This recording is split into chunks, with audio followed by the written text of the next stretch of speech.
वेङ्कटाद्रिसमं स्थानं ब्रह्माण्डे नास्ति किञ्चन वेङ्कटेशसमो देवो न भूतो न भविष्यति। फाल्गुने मासि पूर्णायाम् उत्तरर्क्षेन्दुवासरे गोविन्दराजो भगवान् प्रादुरासीत् महामुने। पद्मा पद्मसरो मध्ये प्रसन्नवदने क्षण प्रादुरासीज्जगन्नाथम् पश्यन्तीम् प्रियदर्शन। வேம்கடன்கள் மிம்மேல் வினை முற்றவும் தாங்கள் தங்கட்கு நல்லனவே செய்வார் வேங்கடத்துறைவார்க்கு நம எண்ணலாம் கடமை அதுசுமந்தார்கட்கே சென்றால் குடையாம் இருந்தால் சிங்காசனமாம் நின்றாள் மரவடியாம் நீள்கடலுள் என்றும் புனையாம் மணிவிளக்காம் பூம்பட்டாம் புல்குமணையாம் திருமார்க்கு அரவு வேங்கடத்துறைவார்க்கு நமஹ.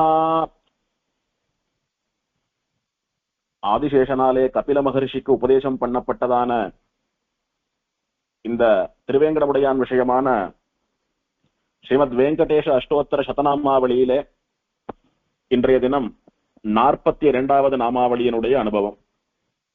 42வது நாமாவளி தீர்த்த பஞ்சகவாசினே ஸ்ரீ வெங்கடேஷாய நமஹ என்பது. இந்த நாமாவளியாலே ஸ்ரீனிவாசனுக்கு சொல்லப்பட்ட திருநாமம் தீர்த்த பஞ்சகவாசி அப்படின்ற திருநாமம்.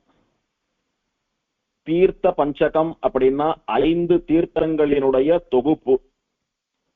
5 தீர்த்தங்களில் வசிப்பவனான ஸ்ரீவேங்கடேசனுக்கு நமஹா. மலையிலே 66 கோடி தீர்த்தங்கள் உண்டுன்னு பறக்க அனுபவித்தோம். அதிலே எல்லா தீர்த்தங்களினுடைய பெயரும் குறிப்பிடப்படவில்லை. முக்கியமான தீர்த்தங்களினுடைய வகைகளும் பெயர்களும் குறிப்பிடப்பட்டன. அதிலே பிரதானமாக சில தீர்த்தங்களை பத்தி சொன்ன போது பஞ்ச தீர்த்தம் அப்படின்னுட்டு 5 தீர்த்தங்களை பத்தி சொன்னார் அப்படின்னு பார்த்தோம். அந்த 5 தீர்த்தங்களிலும் வசிப்பவனான ஸ்ரீவேங்கடேசனுக்கு நமஹா. இதற்கு முன்னாள் திருநாமத்திலே வாசுதேவாய ஸ்ரீவேங்கடேசாய நமகான்னு அனுபவித்தோம். அதாவது பெருமாள் இந்த திருவேங்கட மலையிலே ஜடப்பொருள்கள் ஜீவாத்மாக்கள் அப்படின்னுட்டு சராச்சர வஸ்துக்கள் எல்லாத்துக்குள்ளேயும் இருந்துண்டு ஹரின்னுட்டு எல்லாருடைய பாப்பங்களையும் ஹரித்து கொண்டு எல்லோருக்கும் நல்லது பண்ணி கொண்டு எழுந்தருளி இருக்கிறான் மலையிலே. மலையில இருக்கக்கூடிய ஒன்னொன்னும் பெருமாள் தான் அப்படின்னு போன 2 நாமாக்களிலே அனுபவித்தோம். அதனுடைய தொடர்ச்சியா இங்க ஒரு விஷயம் என்னன்னா, பொதுவா போன நாமாக்கள்ல சொல்லப்பட்ட விஷயம் மலையில ஒன்னொன்னும் பெருமாள் தான் அப்படின்னுட்டு எதுவுமே நமக்கு ஒரு உதாரணம் சொன்னாதானே புரியும். அதனாலே அதற்காக ஒரு உதாரணம் இந்த நாமாவளியிலே காட்டி கொடுக்கப்படுகிறது. மலையிலே எல்லாம் பெருமாள் தான் அப்படின்னு பொதுவா சொல்லிட்டு ஆயிடுத்தா சுவாமி, புரியணும், ஒரு உதாரணம் சொல்லுங்க அப்படின்னு கேட்டா அதற்காக ஆதிசேஷனானவர் இந்த நாமாவளியை அமைத்திருக்கிறார். எல்லாம் பெருமாள் தான் சொல்லணும் இல்லையோ. ஒரு உதாரணம் சொல்றேன். பஞ்ச தீர்த்தம்னு உசந்த 5 தீர்த்தங்கள் உண்டு. அந்த தீர்த்தங்களிலே பெருமாள் வாசம் பண்ணி கொண்டு அதை யாரெல்லாம் கண்ணால பாக்குறாளோ, இல்ல யாரெல்லாம் அதுல மூழ்கி தீர்த்தம் ஆடுறாளோ, இல்ல யார் அந்த ஜலத்தை சாப்பிடுறாளோ, இல்ல யார் அந்த ஜலத்தை புரோக்ஷிச்சுக்கிறாளோ, தெரிந்தோ தெரியாமலோ அந்த ஜலமானது யார் மேல படுறதோ அவளுடைய பாப்பங்களை எல்லாம் அங்கே வசிப்பவனான வாசுதேவனான இந்த ஹரி அந்த பாப்பத்தை எல்லாம் ஹரிக்கிறான், அழிக்கிறான் அப்படின்றத உதாரணமா இங்க காட்டுறேன். அதற்காக சொல்லப்பட்ட நாமா இது. எதுக்கு திடீர்னு இந்த தீர்த்த பஞ்சகம்னுட்டு 5 தீர்த்தங்களினுடைய பிரஸ்தாவம் இங்க வரணும் அப்படின்னா உதாரணத்துக்காக வந்தது. இந்த மலையிலே அநேக புண்ணிய தீர்த்தங்கள் உண்டு. அந்த எல்லா புண்ணிய தீர்த்தங்களும் ஏன் அத்தனை விசேஷத்தோட அவ்வளவு பாப்பங்களை அழிப்பதாக, பார்த்த மாத்திரத்திலேயே பாப்பத்தை போக்குவதாக இருக்கிறது அப்படின்னா அதற்கு பிரதானமான காரணம் அந்த தீர்த்தங்களிலே பகவான் ஸ்ரீவேங்கடேசன் நித்தியவாசம் பண்ணி கொண்டிருக்கிறான் அப்படின்ற காரணம். இப்ப நாம கூட என்ன சொல்றோம், ஸ்ரீ வைஷ்ணவா பிரபன்னா பாகவதா அவசியம் சாலக்கிராம திருமஞ்சன தீர்த்தம் சாட்டே ஆனோன்னு சொல்றோமோ இல்லையோ. சாலக்கிராம பெருமாளுக்கு கண்டருள பண்ணாத எந்த உணவையும் சாப்பிடக்கூடாது. பகவானுக்கு கண்டருள பண்ணாத உணவை சாப்பிட்டவன் பாபத்தையே சாப்பிட்டவன் ஆகிறான். எல்லா பாபங்களுக்கும் பிராயசித்தமாக விதிக்கப்படுவது சாலக்கிராம திருமஞ்சன தீர்த்தம் அப்படின்னு எல்லாம் நிறைய நம்ம கேள்விப்படுறோம், பழக்கத்துல அனுஷ்டானத்திலேயே வச்சுட்டு இருக்கோமே. அந்த சாலக்கிராம தீர்த்தத்துக்கு என்ன அப்படி ஒரு மகிமை அப்படின்னா, அது பகவானுடைய ஸ்ரீபாத தீர்த்தம், பகவானுடைய திருமேனியா திருமஞ்சனம் பண்ணின தீர்த்தம். எப்படி பகவானுடைய திருமஞ்சன தீர்த்தம் கோவில்ல விசேஷமா நம்ம பக்தி ஸ்ரத்தையோட வாங்கி சாப்பிடுறோமோ, அதை சாப்பிட்டா எப்படி நம்ம பாவங்கள்லாம் போகி நம்மளுடைய ஆத்மா சரீரம் எல்லாம் சுத்தியாறதோ, பவித்திரமாறமோ, நமக்கு நல்லது நடக்கிறதோ, அந்த மாதிரி சாலக்கிராம வடிவிலே எழுந்தருளி இருக்கக்கூடிய பகவானுடைய திருமஞ்சன தீர்த்தம், அவன் ஸ்நானம் பண்ணின ஜலம், அந்த சேஷ ஜலம் நமக்கு பிரசாதம். அது போல மலையில் இருக்கக்கூடிய எல்லா தீர்த்தங்களிலும் திருவேங்கடமுடையான் வசிக்கிறபடியினாலே அவனுடைய திருமேனி சம்பந்தப்பட்ட தீர்த்தம் பெருமாளுடைய திருமஞ்சன தீர்த்தம். அது கோவில்ல விக்கிரமாவும் ஆத்துல சாலக்கிராமமாவும் எழுந்தருளி இருந்து திருமஞ்சனம் கண்டருள்கிற பெருமாள் இந்த தீர்த்தங்களிலெல்லாம் நம் கண்ணுக்கு தெரியாதபடி வியாபித்துக் கொண்டு அங்கேயே உறைந்து கொண்டு நித்தியம் தீர்த்தமாடி கொண்டிருக்கிறான். அவனுடைய திருமேனி தீர்த்தம் என்பதனாலே அதற்கு அத்தனை விசேஷம், அத்தனை பரிசுத்தம். அது அதிலே பஞ்ச தீர்த்தங்கள்னு 5 தீர்த்தங்கள்.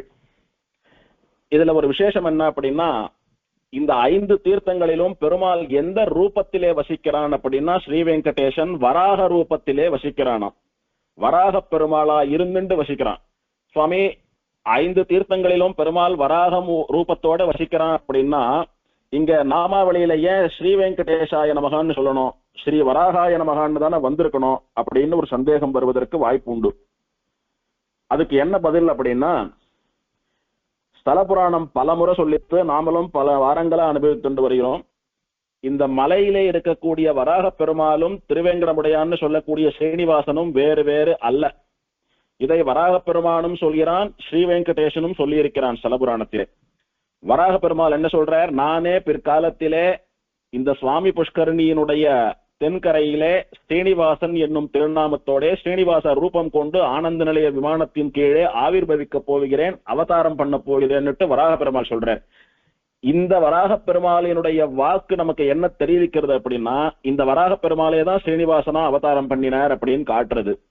அதே மாதிரி ஸ்ரீனிவாசனும் பல இடங்கள்ல நானே வராக பெருமாளா இருக்கிறேன், வராக ரூபம் கொண்டு இருக்கிறேன், முதல்ல வராக பெருமாளா வந்து இந்த மலையை அதிஷ்டானம் பண்ணிட்டு பின்னாலே ஸ்ரீனிவாசனா பிராட்டியை தேடிண்டு நானே இங்க வந்து உரைகிறேன்னு பெருமாளும் ஒரு இடத்துல சொல்லி இருக்கிறான்.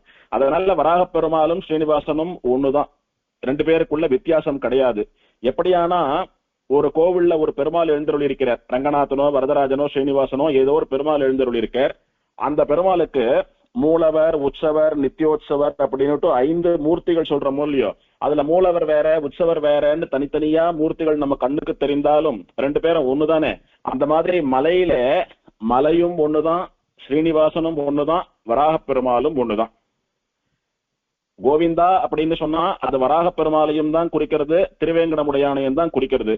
ஆகையினால ஸ்ரீனிவாசன் தான் வராக பெருமாள். அதனால வராக ரூபமா இருந்திருக்கிறவன ஸ்ரீனிவாசா வெங்கடேசான்னு சொன்னதுக்கு ஒரு விரோதமும் கிடையாது அப்படின்றதுக்காக அடியேன் இதை சொன்னேன். இந்த 5 தீர்த்தங்களிலே பெருமாள் வராக ரூபத்திலே எழுந்தருளியிருந்து பாவத்தை போக்குகிறான் அப்படின்றது இந்த தீர்த்தத்தினுடைய விசேஷம். இது வாமன புராணத்திலே 30வது அத்தியாயத்திலே வர்ணிக்கப்பட்டிருக்கிறது இந்த பஞ்ச தீர்த்தத்தினுடைய மகிமை. பஞ்ச தீர்த்தம் அப்படின்னாலும் தீர்த்த பஞ்சகம் அப்படின்னாலும் ஒண்ணுதான். ஜனக மகரிஷி, ஜனக சக்கரவர்த்தி வாமதேவ மகரிஷியின் இடத்துல கேட்கிறார். எந்த ஜனகர்? நேத்து பார்த்தோமோ இல்லையோ, கங்கை கரையிலே நிமி புத்திரர் அப்படின்னு சொல்லக்கூடிய ஒரு ஜனக ராஜா யாகம் பண்ணிட்டு இருக்கார். அப்போது அந்த யாகம் நடக்கிற இடத்துக்கு வாமதேவர்னு சொல்லக்கூடிய வசந்த மகரிஷி வரபோது அவரிடத்திலே திருவேங்கடமலையை பத்தி திருவேங்கடமுடையான பத்தி கேட்கிறார் இந்த ஜனகர். எந்த ஜனகர்? நிமி புத்திரர்னு சொல்லக்கூடிய ஜனகர். இவர் சீதா பிராட்டியினுடைய தகப்பனாருக்கு அவர் காலத்துக்கு பல காலம் முன்பே இருந்த ஒரு மகாராஜா. இவரும் பரம பாகவத உத்தமர், ஸ்ரீ வைஷ்ணவர். இவர் அவர் கேட்கிறார். கேட்கிறச்ச வாமதேவர் அதுக்கு பதில் சொல்றார். என்ன கேட்டார் நிமி புத்திரர் ஜனகர்? நாமானி தேஷாம் தீர்த்தானாம் பர்வதேந்திர நிவாசினாம் மாஹாத்மியம் சாபி சர்வேஷாம் பாபஹானி வதஸ்வமே. இந்த நிமி புத்திரரான ஜனகர் வாமதேவரிடத்திலே கேட்டார். இப்போது பகவான் எங்க இருக்கிறான் அப்படின்றதா கேட்டார். பகவான் இந்த கங்கை கரையிலிருந்து 200 யோஜனை தூரத்திலே இருக்கக்கூடியதான நாராயணகிரின்னு சொல்லக்கூடிய மலையிலே வசிக்கிறான் அப்படின்றதா வாமதேவ மகரிஷி சொன்னார்ன்றது வரைக்கும் நேத்து பார்த்தோம். கங்காயா தட்சிணே பாகே யோஜனானாம் சதத்வயே, திருமலை எங்கிருக்கிறது, திருவேங்கடமுடையான் எங்கிருக்கிறான் அப்படின்னு சொல்ல வந்த ஸ்லோகமானது ஆதவு கிருதயுகே ஜம்பூ த்வீபே கங்காயாம் தட்சிணே பார்ஸ்வே யோஜனானாம் சதத்வயேன்னு சொல்லிட்டு, இந்த நிமிபுத்திரரான ஜனகருக்கும் வாமதேவ மகர்ஷிக்கும் நடக்கிற இந்த உரையாடல் நடந்தது கங்கை கரை. இப்போ பெருமாள் எங்க இருக்கான்னு கேட்டா, சரியா இங்கிருந்து ஒரு 200 யோஜனை தூரத்துல இருக்கான் சுவாமி அப்படின்னு சொன்னதுனால கங்கை கரைய ரெஃபரன்ஸா வச்சு சொன்னது. அப்படி பெருமாளை பத்தி கேட்டுண்டே வரச்ச இந்த ஜனகர் சொல்றார், நாமானி தேஷாம் தீர்த்தானாம் பர்வதேந்திர நிவாசினாம் மாஹாத்மியம் சாபி சர்வேஷாம் பாபஹானி வதஸ்துவமே. இந்த மலையில இருக்கக்கூடியதான புண்ணிய தீர்த்தங்களினுடைய மகிமையை எனக்கு நிறைய சொல்லணும் சுவாமி. நீங்க இந்த மலையை பத்தி, திருவேங்கடமுடையானே இந்த மலையில ஆசையா எழுந்தருளி நித்தியவாசம் பண்றதை பத்தி சொல்ல சொல்ல இந்த மலையினுடைய பெருமையை, இந்த மலைக்கு முக்கியமான ஒரு வரப்பிரசாதமா திகழக்கூடிய ஆச்சரியமான புண்ணிய தீர்த்தங்களினுடைய பெருமை, அந்த புண்ணிய தீர்த்தங்கள் எப்படி பாபத்தை அழிக்கிறது, இதெல்லாம் கேட்கணும்னு எனக்கு ஆசை, பேராவல் ஜாஸ்தி ஆயிண்டே போறது, அவா ஜாஸ்தி ஆயிண்டே போறது, எனக்கு மேலும் சொல்லணும் சுவாமி அப்படின்னுட்டு பிரார்த்திக்கிறார். அதற்கு வாமதேவர் சொல்றார், ஸ்ரூயதாம் நிருபதே வக்ஷ்யா சத்புஷ்டோஹமிஹத்வயா விஸ்தாரான்னைதகாத்யாதும் சக்யம் வர்ஷசதைரபி சங்கேபேன மயா த்வேததே கத்யமானம் நிஷாமய வாராஹம் வாமனம் சௌம்யம் திவ்யம் பஞ்சநதம் ததா பஞ்சதீர்த்தம் மகாபுண்யம் சர்வலோகேஷு பூஜிதம் தீர்த்தான்யேதானி புண்யானி வித்யந்தே வெங்கடாச்சலே அப்படின்றார்.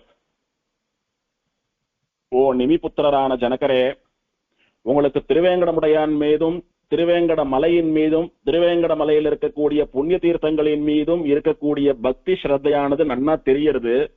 அதனால இந்த மலையை பத்தி, அந்த புண்ணிய தீர்த்தங்களை பத்தி எல்லாம் நிறைய நீங்க தெரிஞ்சுக்கணும்ன்ற உங்களுடைய ஆவல் ஆசை எனக்கு பாக்குறதுக்கு அத்தனை சந்தோஷமா இருக்கு. கேட்கறச்ச உங்களுக்கு நிறைய சொல்லணும்னு தான் ஆசை.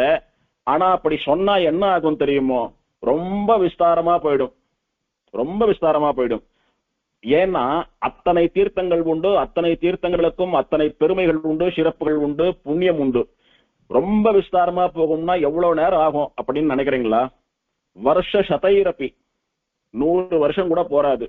100 வருஷங்கள் சொன்னாலும் கூட, 100கணக்கான வருஷங்கள் சொன்னாலும் கூட அந்த தீர்த்தங்களினுடைய பெருமையை முழுசா வர்ணித்து முடிக்க முடியாது. இருந்தாலும் கூட குறிப்பிட்ட சில தீர்த்தங்களினுடைய பிரபாவங்களை நான் சொல்லிட்டு வரேன் கேளுங்கோ அப்படின்னு சொல்லிட்டே வரார்.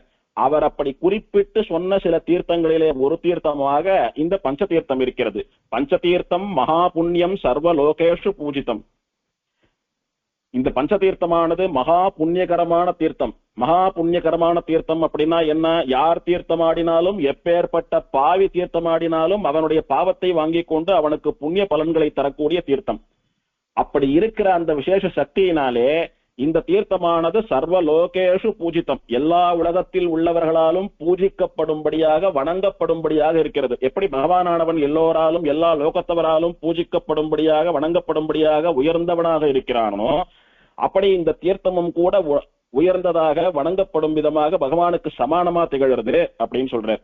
தீர்த்தான் ஏதானி புண்ணியானி வித்யந்தே வெங்கடாச்சலே. இந்த தீர்த்தமானது இத்தனை புண்ணிய தீர்த்தமாக விளங்குவதற்கு என்ன காரணம் அப்படின்னா, இந்த தீர்த்தமானது திருவேங்கட மலை மீது இருக்குவதே காரணம். அதோட இன்னொரு சிறப்பான காரணம், பெருமாள் இதிலே வராக ரூபம் கொண்டு வசிப்பதுன்றது இன்னொரு காரணம் அப்படின்னு சொல்றார். சரி சுவாமி, ரொம்ப நன்னா சாதிச்சது. அந்த பஞ்சதீர்த்தத்தை பத்தியான முழுமையா சொல்லணும் அப்படின்னு ஜனகர் கேட்கிறார். பஞ்சதீர்த்தமிதி புரோக்தம் யத்வயா முனி சத்தம தன்மே ப்ரூஹி மகாபாக ஸ்ரோதுமிச்சா தத்வதः. மகாபாக, ஏ மகானுபாவரே, முனி சத்தம, ரிஷிகளுக்குள்ளே உயர்ந்தவரே, ரிஷிகளுக்கெல்லாம் தலைவர் போல திகழக்கூடிய சன்னியாசியே, ரிஷியே, சுவாமி எனக்கு இந்த பஞ்சதீர்த்தத்தை பத்தி தயவு பண்ணி சாதிக்கிறீங்களா? என்னால ஆவல் பொறுக்க முடியல. வாமதேவர் சொல்றார், காபிலம் நாமயத்தீர்த்தம் தஸ்ய பশ্চিಮ பாகதः பஞ்சதீர்த்தமிதி க்யாதம் பாவனம் புண்ணியவர்தனம் விப்ரக்ஷத்ரிய விட்சூத்ரோஹ ஏ சாந்த்யாஹ பாபயோனயः தேஷாம் கிரமேண தீர்த்தானி பஞ்சௌதானி நரோத்தமः தேவாஸ்தத்ர தபஸ்யாந்த பஞ்சஜாத்யபிமானினः வராஹரூபிணம் தேவம் அஞ்சனாத்ரிநிவாசினம் அர்ச்சயந்தஸ்துவந்தஸ்ச சதா தத்பாவபாவிதாः உபரி பிரதமம் தீர்த்தம் பிராமணானாம் சுபோதகம் யத்யஸ்ஸித்விகரம் தேஷாம் ஸ்நானபானஜபாதிபிः சதுர்நாமப்யதஸ்தாத்து சண்டாலானாம் ச பாபினாம் வராஹரூபீ பகவான் விஷ்ணுர்பக்தானுகம்பயா தேஷு பஞ்சசு தீர்த்தேஷு சாநித்யம் குருதே சதா தேஷாமன்யதமம் தீர்த்தம் சேவமானோ நரோ நிருப தாம்ஸ்தாம்ஸ்த சமாப்னோதி காமாம் தீர்த்தம் பிரபாவதः அப்படின்னு சாதிக்கிறார். காபிலம் நாம எத்தீர்த்தம் தஸ்ய பশ্চিம பாகதः பஞ்சதீர்த்தம் இதி க்யாதம் பாவனம் புண்ணியவர்த்தனம். இந்த திருவேங்கடமலையினுடைய அடிவாரத்திலே காபிலம் நாம தீர்த்தம், கபில தீர்த்தம்னு ஒரு தீர்த்தம் உண்டு. அதற்கு பশ্চিம பாகம், அதாவது மேற்கு பாகத்திலே இந்த பஞ்ச தீர்த்தம்னு சொல்லக்கூடிய தீர்த்தம் அமைந்திருக்கிறது. இந்த பஞ்ச தீர்த்தம் எப்பேற்பட்ட தீர்த்தம் தெரியுமோ? பஞ்ச தீர்த்தம் இதி க்யாதம், ரொம்ப புகழ்பெற்ற தீர்த்தம், எல்லா உலகத்திலும் புகழ் பெற்று விளங்கக்கூடிய தீர்த்தம். பாவனம், பரம பவித்திரமான தீர்த்தம். புண்ணிய வர்தனம், அதுல தீர்த்தமாடுறவனுடைய பாவத்தை நீக்கி அவனுடைய புண்ணியங்களை அப்படியே வர்த்திக்க பண்ணுவது, பெருக்குவது. ஒரு புண்ணியம் பண்ணினா 10 புண்ணியம் பண்ணினதா பெருக்கி கொடுக்கக்கூடிய விசேஷ சக்தியுடைய தீர்த்தம் அப்படின்னுட்டு மேல சாதிக்கிறார். விப்ரக்ஷத்ரிய விட்சூத்ராஹ ஏச அந்த்யாஹ பாபயோனயஹ தேஷாம் கிரமேண தீர்த்தானி பஞ்சௌதானி நரோத்தமஹ தேவாஸ்தத்ர தபஸ்யாந்த பஞ்சஜாத்யபிமானினஹ. இந்த 5 தீர்த்தம் அப்படின்னு சொன்னது மனுஷியால இருக்கக்கூடிய 5 ஜாதி விபாகங்கள், 5 ஜாதி வகைகளுக்கு ஒரு ஜாதிக்கு ஒரு தீர்த்தம் என்கிற கணக்கிலே அமைந்திருக்கிறது. அது என்ன 5 ஜாதி விபாகம் அப்படின்னா, மேல இருந்து கீழே பிராமண தீர்த்தம், க்ஷத்ரிய தீர்த்தம், வைஷ்ய தீர்த்தம், சூத்ர தீர்த்தம், சண்டால தீர்த்தம் என்பதாக 5 தீர்த்தங்கள். இந்த 5 தீர்த்தமும் சேர்த்துதான் பஞ்ச தீர்த்தம் அல்லது தீர்த்த பஞ்சகம்னு சொல்லப்படுறது. முதல்ல சொல்லப்பட்ட பிராமண தீர்த்தம் இருக்கிறதே, அது பிராமணர்கள் தீர்த்தமாடுவதற்குரிய தீர்த்தம். இரண்டாவது சொன்ன சத்திரிய தீர்த்தம் சத்திரியா தீர்த்தமாடுவதற்குரியது. வைஷ்ய தீர்த்தம் வைஷ்யாளுக்கும், சூத்ர தீர்த்தம் அவளுக்கும், சண்டால தீர்த்தம்னு சொல்லக்கூடியது மகா பாபிகளான சண்டால ஜன்மாக்களுக்கும் உரியது அப்படின்னு சொல்றார். இந்த தீர்த்தம் இவாளுக்குன்னு சொன்னதுக்கு ஏதானும் உத்தேசம் உண்டோ அப்படின்னா, அந்த தீர்த்தங்கள்ல அந்த ஜாதிகளினுடைய அபிமானி தேவதைகள் வாசம் பண்றாளாம். பிராமண தீர்த்தத்திலே பிராமண ஜாதிக்குள்ளே அபிமானி தேவத்தை வசிக்கிறான்.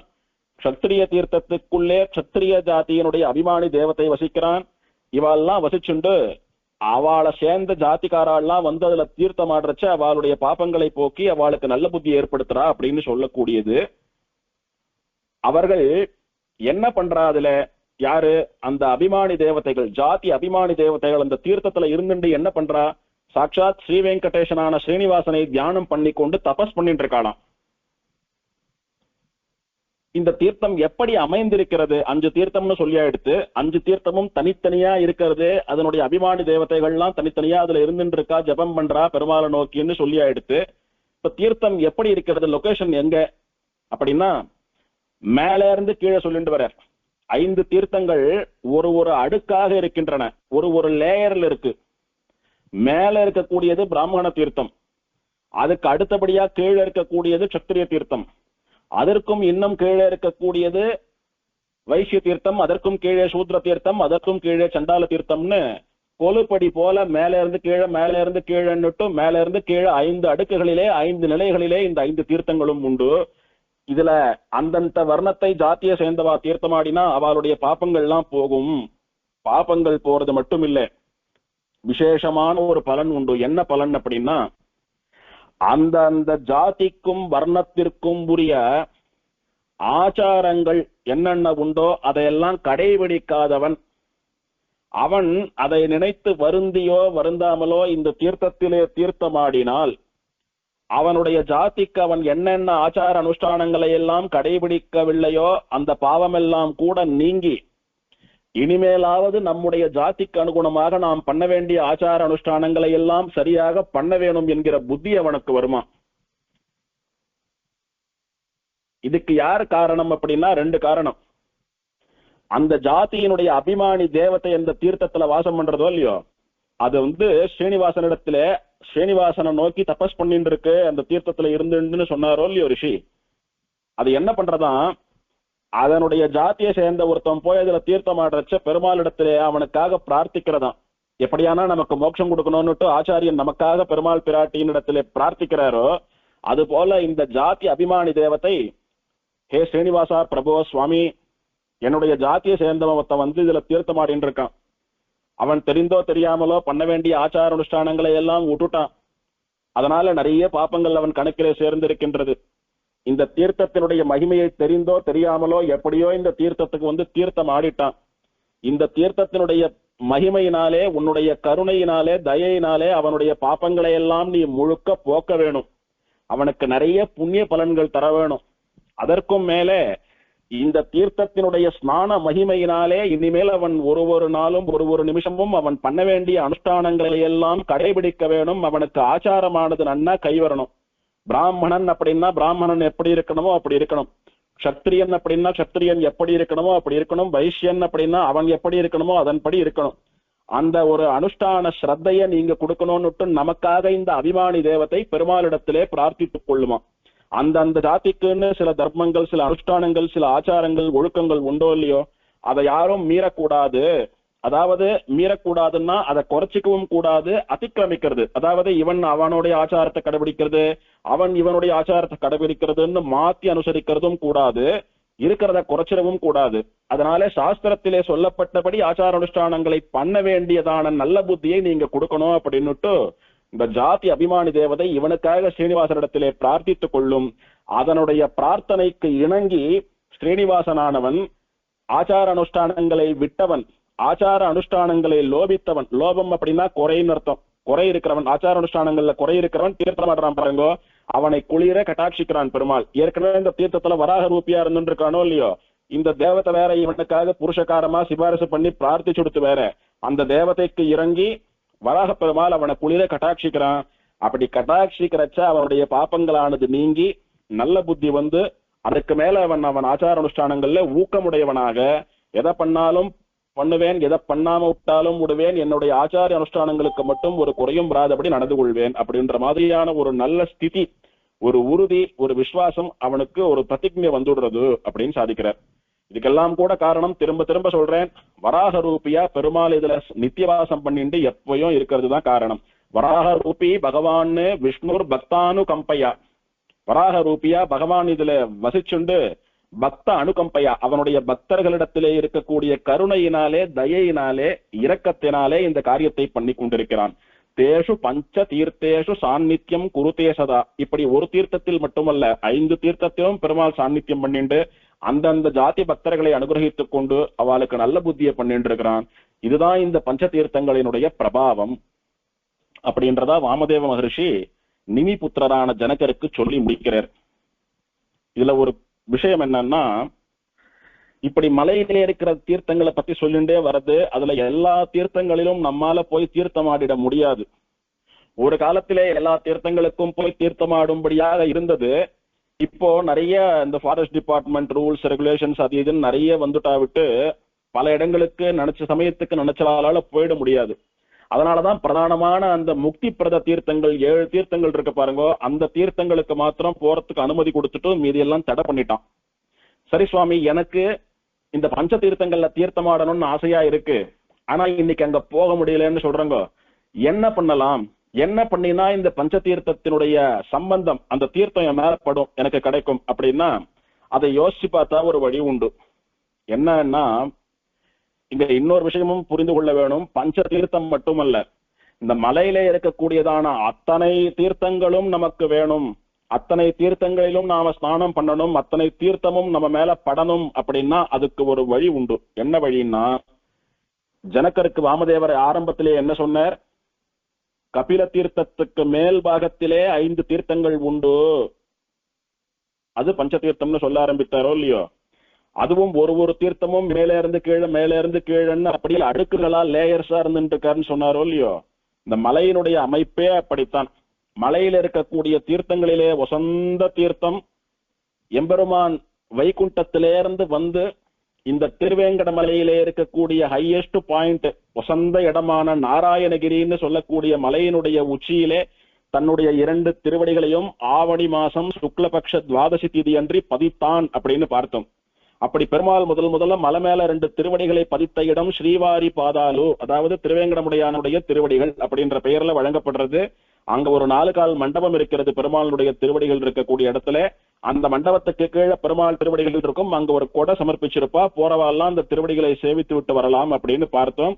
அங்கே இருந்து நேர இறங்கி வந்த பெருமாள் தான் வராக பெருமாளை பிரார்த்திச்சுண்டு அவர் அனுமதியை வாங்கிட்டு சுவாமி புஷ்கரணி கரையிலே ஆனந்த நிலைய விமானத்தோடைய கூட கோயில் கொண்டான் அப்படின்னு புராணம் சொல்றது. அந்த ஸ்ரீவாரி பாதாலு பக்கத்துல இருக்கிற தீர்த்தம் தான் மலையில இருக்கிற தீர்த்தங்கள்லயே ஹையஸ்ட் பாயிண்ட்ல இருக்கிற வசந்த தீர்த்தம்.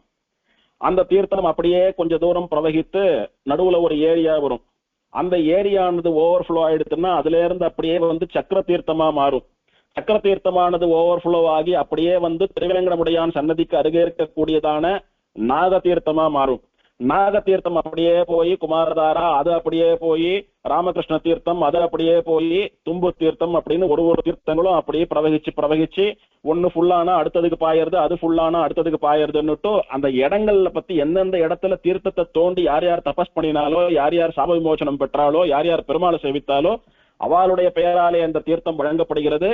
ஆனாலும் கூட மலையில இருக்கக்கூடிய தீர்த்தங்கள் எல்லாம் ஒண்ணுதான். என்ன தீர்த்தம்? எம்பெருமானுடைய திருமஞ்சன தீர்த்தம், எம்பெருமானுடைய ஸ்ரீபாத தீர்த்தம். அப்படி மலையில ஒண்ணுல இருந்து இன்னொன்னுத்துக்குன்னு அப்படியே வந்துட்டு இருக்கிற தீர்த்தம் கடைசியா இந்த பஞ்ச தீர்த்தங்கள்ல வந்து சேர்ந்து அதுக்கும் கீழே இருக்கக்கூடியதான திருவேங்கட மலையிலேயே கடைசியா கீழே இருக்கக்கூடியதான மலையினுடைய அடிவாரத்தில் இருக்கக்கூடியதான ஆழ்வார் தீர்த்தம்னு சொல்லக்கூடிய கபில தீர்த்தத்திலே வந்து விழும். சரி சுவாமி, இந்த கபில தீர்த்தத்துக்கு கீழே இன்னும் தீர்த்தம் இல்லையா அப்படின்னா, இந்த கபில தீர்த்தத்துல விழக்கூடிய ஜலமானது மொத்தமா ஒரு வாய்க்கால் வழியா போய் ஸ்வர்ணமுகின்னு சொல்லக்கூடிய ஆத்துல கலந்துடுறது. அந்த ஆறு ஸ்ரீனிவாசமங்காபுரத்துல இருந்து அப்படியே வந்து திருச்சானூர்ல தாயார் சன்னதியில இருந்து 1 கிலோமீட்டர் தூரத்துல அப்படியே கடந்து போய் காலஹஸ்திக்கு போய் காலஹஸ்தியிலிருந்து எங்கேயோ போறது. மலையில இருக்கக்கூடிய அத்தனை தீர்த்தமும் ஆழ்வார் தீர்த்தம்னு சொல்லக்கூடிய கபில தீர்த்தத்திலே வந்து சேருகிறது. கபில தீர்த்தத்திலே வரக்கூடிய ஜலமானது ஓவர்ஃப்ளோ ஆகி ஸ்வர்ணமுகி ஆத்துல கலந்துடுறது. ஆகையினாலே மலையில இருக்கக்கூடிய அத்தனை தீர்த்தங்களிலும் தீர்த்தமாடணும்ன்ற ஆசை இருக்கிறவா, இந்த பஞ்ச தீர்த்தங்கள்ல தீர்த்தமாடணும்ன்ற ஆசை இருக்கிறவா, ஆழ்வார் தீர்த்தம்னு சொல்லக்கூடிய கபில தீர்த்தத்திலே தீர்த்தமாடினா போரும். ஆகையினாலே அந்த இடம் எப்படி இருக்கிறதுன்னு அதை பத்தி கொஞ்சம் பார்ப்போம். திருப்பதிக்கு வரோம். திருப்பதி பஸ் ஸ்டாண்ட் இருக்கிறது. திருப்பதி பஸ் ஸ்டாண்ட்ல இருந்து மலைக்கு போகக்கூடிய, மலை அடிவாரத்துக்கு போகக்கூடிய பைபாஸ் ரோட்ல நேரா போறோம். திருப்பதி பஸ் ஸ்டாண்ட்ல இருந்து ஸ்ட்ரைட் லைனா நாம ஒரு 1.25 கிலோமீட்டர் போனோமானா அங்க ஒரு டர்னிங், அதாவது ஒரு சர்க்கிள் ஒண்ணு வரும். ஒரு ரவுண்ட் ஆன மாதிரி ஒரு சர்க்கிள் வரும். பெரிய நந்தி சிலை இருக்கும். அந்த சர்க்கிளுக்கு நந்தி சர்க்கிள்னு பெயர். அந்த நந்தி சர்க்கிளுக்கு லெப்ட்ல போனோம்னா அப்படியே மலையடிவாரத்துக்கு போய் மலை மேல ஏறிடுவோம். அந்த நந்தி சர்க்கிளுக்கு லெப்ட்ல போகாம நேர பார்த்தா அங்க கபிலேஸ்வர சுவாமி டெம்பிள் அப்படின்னு ஒரு சிவன் கோயில் ஆர்ச் ஒண்ணு போட்டிருக்கும். அப்படி ஆர்ச் தான் தெரியும். ஆனா பார்த்தா அழகா 3 நிலைகள் கொண்ட ராஜகோபுரம், தென்கல திருமண் போட்டு ஜம்முன்னு சேவை சாதிக்கும். அது என்ன அப்படின்னா நம்மாழ்வார் சந்நிதி. ஆழ்வார் தீர்த்தம்னு நம்முடைய சம்பிரதாயத்திலே வசந்து விசேஷமா கொண்டாடப்படக்கூடிய தீர்த்தம். மத்தவாளால கபில தீர்த்தம்னு சொல்லப்படுறது. கபில மகரிஷின்னு சொல்லக்கூடிய மகரிஷி ருத்ரனை நோக்கி தபஸ் பண்ணி ருத்ரனை சேவித்த இடமானபடியினாலே அவருடைய பெயர்ல இது கபில தீர்த்தம்னு வழங்கப்படுறது. ருத்ரன் வந்து எனக்கும் மேற்பட்ட பரம்பொருள் ஒன்று உண்டு, அந்த பரம்பொருளானவன் சாட்சாத் இந்த மலையிலே வசிக்கக்கூடிய ஸ்ரீனிவாசன் தான், அவனை சேவிக்கணும், அவனுடைய சம்பந்தத்தோட இந்த மலையில இருக்கணும்னு ஆசைப்பட்டு அவனிடத்துல ஒரு வரம் கேட்டேன். அந்த பெருமாள் தான் இந்த மலையினுடைய அடிவாரத்திலே இருந்துட்டு என்னை சேவித்துக் கொண்டு என்னை தானம் பண்ணிட்டு அப்படின்னுட்டு அனுகிரகம் பண்ணினா. அதனால நான் இங்க அந்த பெருமாளை நோக்கி தான் இருந்துட்டு இருக்கேன். நீ என்னன்னா அந்த பெருமாளை சேவிக்கிறத விட்டுட்டு என்ன நோக்கி தபஸ் பண்றியே அப்படின்னு அந்த சிவனானவர் கபில மகர்ஷிக்கு சொன்ன வாக்கியங்கள் எல்லாம் கூட புராணத்தில் உண்டு. அதனால கபில தீர்த்தம்னு சொல்றதை காட்டிலும் நம்முடைய ஸ்ரீ வைஷ்ணவ சம்பிரதாயத்திலே ஆழ்வார் தீர்த்தம்னு சொல்றது தான் நாம வழக்கமா வச்சுட்டு இருக்கோம். அதுக்கு என்ன காரணம் அப்படின்னா, எம்பெருமான் திருவேங்கடமுடையானே மலையா இருக்கிறபடியினால ஆழ்வார்கள் எல்லாம் மலை மேல காலை வச்சு ஏறுறதுக்கு பயந்தா, அஞ்சு நடுங்கினான். அப்ப திருவேங்கடமுடையான இத்தனை ஆழ்வார்கள் மங்களாதாசனம் பண்றக்காலே எப்படி மங்களாதாசனம் பண்ணினா அப்படின்னா, எல்லோரும் மலை அடிவாரத்திலே இருந்து கொண்டு, இப்போ நாம சொல்லக்கூடிய இந்த ஆழ்வார் தீர்த்தம்னு சொல்லக்கூடிய கபில தீர்த்தம் இருக்கிறதே, அங்க இருந்துட்டு அந்த தீர்த்தத்திலே தீர்த்தமாடி அங்கிருந்தபடியே பெருமாள் தங்களுடைய மனக்கண்ணாலே தியானம் பண்ணி அவளுக்கு பெருமாள் யோகத்திலே சேவை சாதித்து அந்த அழகை அனுபவித்துத்தான் ஆழ்வார்கள்லாம் பாடினா அப்படின்னு பெரியவாளுடைய திருவுள்ளம். ராமானுஜர் முதல்ல மலைக்கு வந்த போது ஆழ்வார் ஆச்சாரியர்களுடைய விக்கிரகங்களை எல்லாம் பிரதிஷ்டை பண்ணி எம்பெருமான் அருளி செயல திருச்செவி சாத்துவதாகிற அத்தியனோற்சவங்கள் எல்லாம் நடக்கணும் அப்படின்னா ஆழ்வாராச்சாரியால் விக்கிரகம் எல்லாம் ஓணுமோ இல்லையோ. ஆகையினால ஆழ்வார்கள் எல்லாம் ஒருத்தரம் மலை மேல காலை வச்சு மேல ஏறலையே. அப்படி இருக்கிற பட்சத்துல அவளுடைய விக்கிரகங்களை பிரதிஷ்டை பண்ணி மலை மேல கொண்டு போனா அவளுக்கு அது உகக்காது. அதனால அவ எப்படி மலை அடிவாரத்திலேயே இருந்து பெருமாள் அனுபவித்தாலோ அப்படியே அவளுக்கு மலை அடிவாரத்திலேயே சன்னதி இருக்கட்டும்னு சொல்லிட்டு ஆழ்வார்களுக்கு தலைவரான நம்மாழ்வாருக்கு பிரதானமா ஒரு பெரிய விக்கிரகத்தை ஏற்படுத்தி அந்த சன்னதியை நம்மாழ்வார் சன்னதி அப்படின்னு வச்சு அங்க நம்மாழ்வாருக்கு 2 பக்கத்திலும் மத்த 11 ஆழ்வார்களையும் பிரதிஷ்டை பண்ணினார் ராமானுஜர். அப்படி ஆழ்வார்கள் சன்னதி இருந்த இடமானபடியினாலே அந்த ஆழ்வார்கள் சன்னதிக்கு பக்கத்திலே இருக்கக்கூடிய தீர்த்தமானபடியினாலே ஆழ்வார் தீர்த்தம் அப்படின்னு அவரே அதுக்கு அழகா ஒரு பெயரையும் சூட்டினர். அதனால இன்னைக்கும் ஸ்ரீ வைஷ்ணவ சம்பிரதாயத்திலே அது ஆழ்வார் தீர்த்தம்னு சொல்றதுதான் வழக்கம். இப்போது நம்மாழ்வார் மட்டும் அங்கே எழுந்தருளி இருக்கிறார். மற்ற உற்சவ மூர்த்திகள் எல்லாம் கோவிந்தராஜன் சன்னதியிலே எழுந்தருளி இருக்கா. அங்க நம்மாழ்வார் மூலவரும் உண்டு, உற்சவரும் உண்டு. வருஷத்திலே மொத்தம் 3 நாள் கோவிந்தராஜன் அந்த ஆழ்வார் தீர்த்தத்துக்கு எழுந்தருளுகிறார். ஒன்னு கணுப்பிடி வைக்கிற அன்னைக்கு ஆண்டாளும் கோவிந்தராஜனும் உபயநாச்சிமாரோட சேர்ந்து அந்த இடத்துக்கு போய் நம்மாழ்வார் சன்னதியிலே எழுந்தருளி இருந்து விசேஷ திருவாராதனமாகி கோதா பிராட்டி ஆண்டாள் நாச்சியார் நம்மாழ்வார் சன்னதியில போய் தான் கணுப்பிடி வச்சுட்டு வரா. அது ஒண்ணு. இன்னொன்னு கோவிந்தராஜனுடைய பிரம்மோற்சவம் வைகாசி மாசம் அனுஷத்தன்னைக்கு கோவிந்தராஜனுக்கு தீர்த்தவாரி. அந்த தீர்த்தவாரி கண்டருளுவதே ஆழ்வார் தீர்த்தத்துல போய் தான் பெருமாள் கண்டருள்றார். நம்மாழ்வார் சன்னதிக்கு எழுந்தருளி பிம்மால 3-3:30 மணிக்கெல்லாம் புறப்பட்டு போயிடுவார் பெருமாள். கார்த்தால ஒரு 5 மணிக்கெல்லாம் அங்க போய் சேர்ந்துடுவார். அங்க பெருமாளுக்கும் சக்கரத்தாழ்வாருக்கும் விசேஷமா திருமஞ்சனம் எல்லாம் கூட ஆகி அங்குதான் தீர்த்தவாரி ஆகும். அன்னைக்கு சாயங்காலம் அங்க இருந்து புறப்பட்டு கோவிலுக்கு வந்து கொடியை இறக்கிடுவா, துவஜ அவரோகணமாகும். இது ஒண்ணு. இன்னொன்னு, ஆவணியை விட்ட தன்னைக்கு பெருமாள் கோவிந்தராஜனும் கண்ணனும் அங்க போய் பூனல் மாத்திக்கிறார். இப்படி வருஷத்துக்கு 3 நாள் பெருமாள் அங்கு எழுந்தருளக்கூடிய வசந்த தீர்த்தமாக இந்த ஆழ்வார் தீர்த்தம் இருக்கிறது. நம்மாழ்வார் அதி ஆச்சரியமா சேவை சாதிக்கிறார். அங்கே ஆழ்வார்கள்லாம் அங்க இருந்துதான் மலையையும் பெருமாளையும் அனுபவித்து பாடினான்றபடினால் ஆழ்வார் தீர்த்தம்னு பெயர். அங்க மலையிலிருந்து கொட்டக்கூடிய அருவியா வாட்டர் ஃபால்ஸா தீர்த்தம் இருக்கும். அந்த மலையிலிருந்து கொட்டக்கூடிய தீர்த்தம் எல்லாம் சேர்ந்து ஒரு இடத்துல தங்குற மாதிரி ஒரு கலெக்ஷன் டேங்க் மாதிரியா ஒரு குளம் கட்டியிருப்பா. அந்த குளத்துல ஜலம் இருக்கும். நாம் அந்த குளத்திலையும் தீர்த்தமாடலாம், அந்த அருவி கொட்டுறது பாருங்கோ அது கிட்டக்க போயும் தீர்த்தமாடலாம்.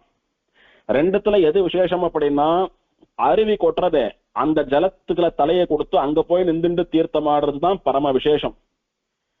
மழை வந்திருக்கு மலையில அப்படின்னா தான் அந்த தீர்த்தத்துல தீர்த்தம் கொட்டும். மலையில மழை இல்லைன்னா தீர்த்தம் கொட்டாது. மலையில மழை பெய்யறதுன்னு கேள்விப்பட்டா அப்ப போனோமானா நன்னா மழை இருக்கிற சமயத்துக்கு போனா தீர்த்தமாடலாம். அந்த கொற்ற தீர்த்தம் ஓரளவுக்கு மீடியமா கொட்டினாதான் போலீஸ்காரா தீர்த்தமாடுறதுக்கு அலோ பண்ணுவா.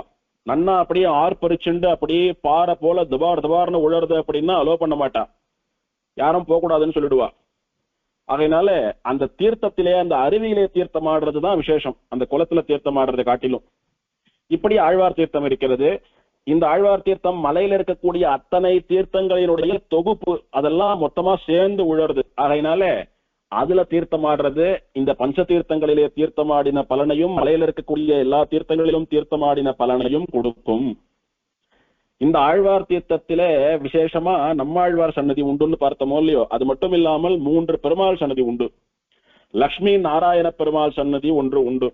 லக்ஷ்மி நாராயண பெருமாள் பிராட்டியை மடியிலே வைத்துக் கொண்டு ஒரு 6 அடி ஒசரத்துல அத்தி ஆச்சரியமா நல்ல மலர்ந்த முகத்தோட லக்ஷ்மி நாராயண பெருமாள் அவ்வளவு அழகா சேவை சாதிக்கிறார். இன்னொரு சன்னதி ருக்மிணி சத்யபாமா சமேத வேணுகோபாலன் சன்னதி. நன்ன மலர்ந்த முகத்தோட பெருமாள் குழந்தையாட்டமா புன்முறுவலோட 2 பிராட்டிகளோடும் கூட புல்லாங்குழலை வாசித்துக் கொண்டு நடனமாடுகிற ரீதியிலே தன்னுடைய திருவடிகளை வைத்துக் கொண்டு பெருமாள் பிராட்டிமாரோடைய கூட இந்த ஆழ்வார் தீர்த்தம் கொட்டுறதே அதை பார்த்து ரசிக்கிறபடியா எழுந்தருளி இருக்கிறான் பெருமாள். இன்னொரு சந்நிதி லக்ஷ்மி நிருசிம்ஹன் சந்நிதி. இந்த சந்நிதி ரொம்ப விசேஷம். என்ன அப்படின்னா, தொண்டமான் சக்கரவர்த்தின்னு சொல்லக்கூடிய ராஜா பரம பாகவதோத்தமன், திருவேங்கடமுடையானுடைய மகாபக்தன், ஸ்ரீனிவாசனுடைய மகாபக்தன். அந்த தொண்டமான் சக்கரவர்த்தி ராஜா அப்போ தொண்டை நாட்டை ஆண்டு கொண்டு வந்தான். அவனுடைய அரண்மனை இருக்கிற இடத்துக்கும் மலை அடிவாரத்துக்கும் கிட்டத்தட்ட ஒரு 20 மைல் தூரம் இருக்கும். அவனுக்கு என்ன ஆசைன்னா, ரிஷிகள்லாம் எப்படி தபஸ் பண்ணி திருவேங்கடமுடையான சேவிக்கிறதையே பிரதான காரியமா வச்சிருந்தாலோ அந்த மாதிரி நாமளும் ராஜ்யத்தெல்லாம் தூக்கி போட்டுட்டு நேர பெருமாளை அனுபவிச்சுட்டு மலையில இருக்கணும்னு ஆசை அவனுக்கு.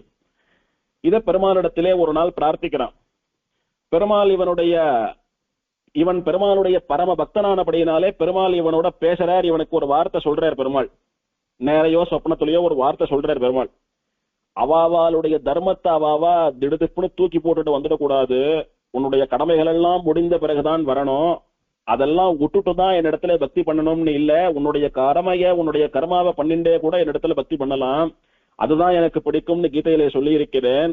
ஆகையினால நீ எல்லாம் தர்மப்படி நன்னா செங்கோலாட்சி பண்ணக்கூடிய வசந்த ராஜா. உன் மேல ஒரு குறையும் சொல்ல முடியாது. உன்ன மாதிரி மகான்களான ராஜாக்களினுடைய ஆட்சிதான் ஜனங்களுக்கு பிரஜைகளுக்கு தேவை. அதனால உன் சரீரத்துல தெம்பு இருக்க வரைக்கும் உன்னால ராஜ்யம் பண்ண முடியும்ன்ற வரைக்கும் நீ ராஜ்யம் பண்ணிட்டு மக்களுக்கு சேவை பண்ணிட்டு என்னையும் அனுபவிச்சுட்டு, என்னைக்கு உன் சரீரம் ஒடுங்கி போயிடுத்து, இனிமேல் உன்னால ராஜ்ய காரியங்கள் எல்லாம் நிர்வாகம் பண்ண முடியலன்ற நிலை வரதோ அன்னைக்கு முழுசா என்னண்ட வந்துரு அப்படின்னு பெருமாள் சாதிக்கிறான். இருந்தாலும் இந்த ராஜாவால ஜீர்ணிச்சுக்க முடியல. அத்தனை ஆசை தினமும் பெருமாளை சேவிக்கணும்னுட்டு. அதுக்கு வேணா ஒரு வழி சொல்றேன். உன்னுடைய ராஜ்ய கடமையும் நிக்காம என்ன சேவிக்கணும்ன்ற ஆசையும் நிறைவேறணும்னா நான் என்ன பண்றேன், உனக்காக மலை அடிவாரத்திலே இந்த கபில தீர்த்தம் இருக்கிறதே அதனுடைய கரையிலே உனக்காக நான் ஒரு குகையை சிருஷ்டிக்கிறேன். அந்த குகை வாசல் அப்படின்றது சரியா ஒரு மனுஷன் குனிஞ்சு உள்ள நுழைஞ்சு வராப்புல இருக்கும். அந்த குகைக்குள்ள நீ நுழைஞ்சு இப்படி வந்தேன்னா ஒரு வாசப்படிக்குள்ள நுழைஞ்சு அந்த பக்கம் போனா எப்படி இன்னொரு இடம் வரதோ அந்த மாதிரி மலையில என்னுடைய சன்னதி வந்துடும். நீ தினம் மலை ஏறி சேவிக்கணும்ன்ற அவசியம் இல்லை. மலை அடிவாரத்துக்கு வந்துட்டியானா போறோம். உன்னுடைய அரண்மனையில இருந்து குதிரையிலையோ தேர்லையோ மலை அடிவாரத்துக்கு வந்துட்டியானா மலை அடிவாரத்துல தீர்த்தமாட்டுட்டு அந்த குகைக்குள்ள நுழைஞ்சு அப்படி எட்டி பார்த்தீங்கன்னா நான் உனக்கு சேவை சாதிப்பேன். அந்த வரம் உனக்கு மட்டும் தரேன்னுட்டு பெருமாள் அவனுக்கு அனுகிரகம் பண்ணினான். அதற்கேத்த மாதிரி அந்த ராஜா சொப்னத்திலே அப்படியே திடுக்கிட்டு மூழ்கிட்டான். ஆனாலும் சந்தோஷம் அவனுக்கு. சொப்னத்திலே பெருமாளே சாதித்திருக்கிறார், அது உண்மையாகத்தான் இருக்கும், சொப்னம் சத்தியமாச்சே, நேர நாளை கிளம்பி போவோம் அப்படின்னுட்டு மறுநாள் பின்னால எப்படா இப்படியோன்னு காத்துட்டு இருந்து போறான். போய் தீர்த்தம் ஆடிட்டு பெருமாளே நீ சொன்ன குகை எங்க அப்படின்னு பெருமாளை தியானம் பண்ணிட்டு கண்ணை மூடிட்டு பிரார்த்திக்கிறான். திடீர்னு கண்ணை திறந்து பார்த்தா அவனுக்கு நேர ஒரு மனுஷன் குனிஞ்சுட்டு நுழையிறா போல ஒரு குகை நேத்து வரைக்கும் இல்லாதது இப்ப தெரியுது. அந்த குகைக்குள்ள நுழைஞ்சு கொஞ்ச தூரம் அப்படியே ஒரு 4 அடி எடுத்து வச்சான். திடீர்னு பார்த்தா குகை இல்ல, சாதாரணமா ஆகாசம் தெரியுது. பார்த்தா திருமலையில இருக்கான். ஆனந்த நிலைய விமானம் தெரியுது. சுவாமி புஷ்கரணி, வராக பெருமாள் சன்னதி, திருவேங்கடமுடையான் சன்னதி எல்லாம் தெரியுது. உள்ள போனான். திருவேங்கடமுடையான் ஆச்சரியமா சேவிச்சான். சுவாமி என்னுடைய ஆசை உன்னை தினம் சேவிச்சுட்டு இருக்கணும்னு நான் நினைச்சு எனக்கு அப்படி சொப்னம் வந்துடுத்தோன்னு ஒரு சந்தேகம் இருந்தது.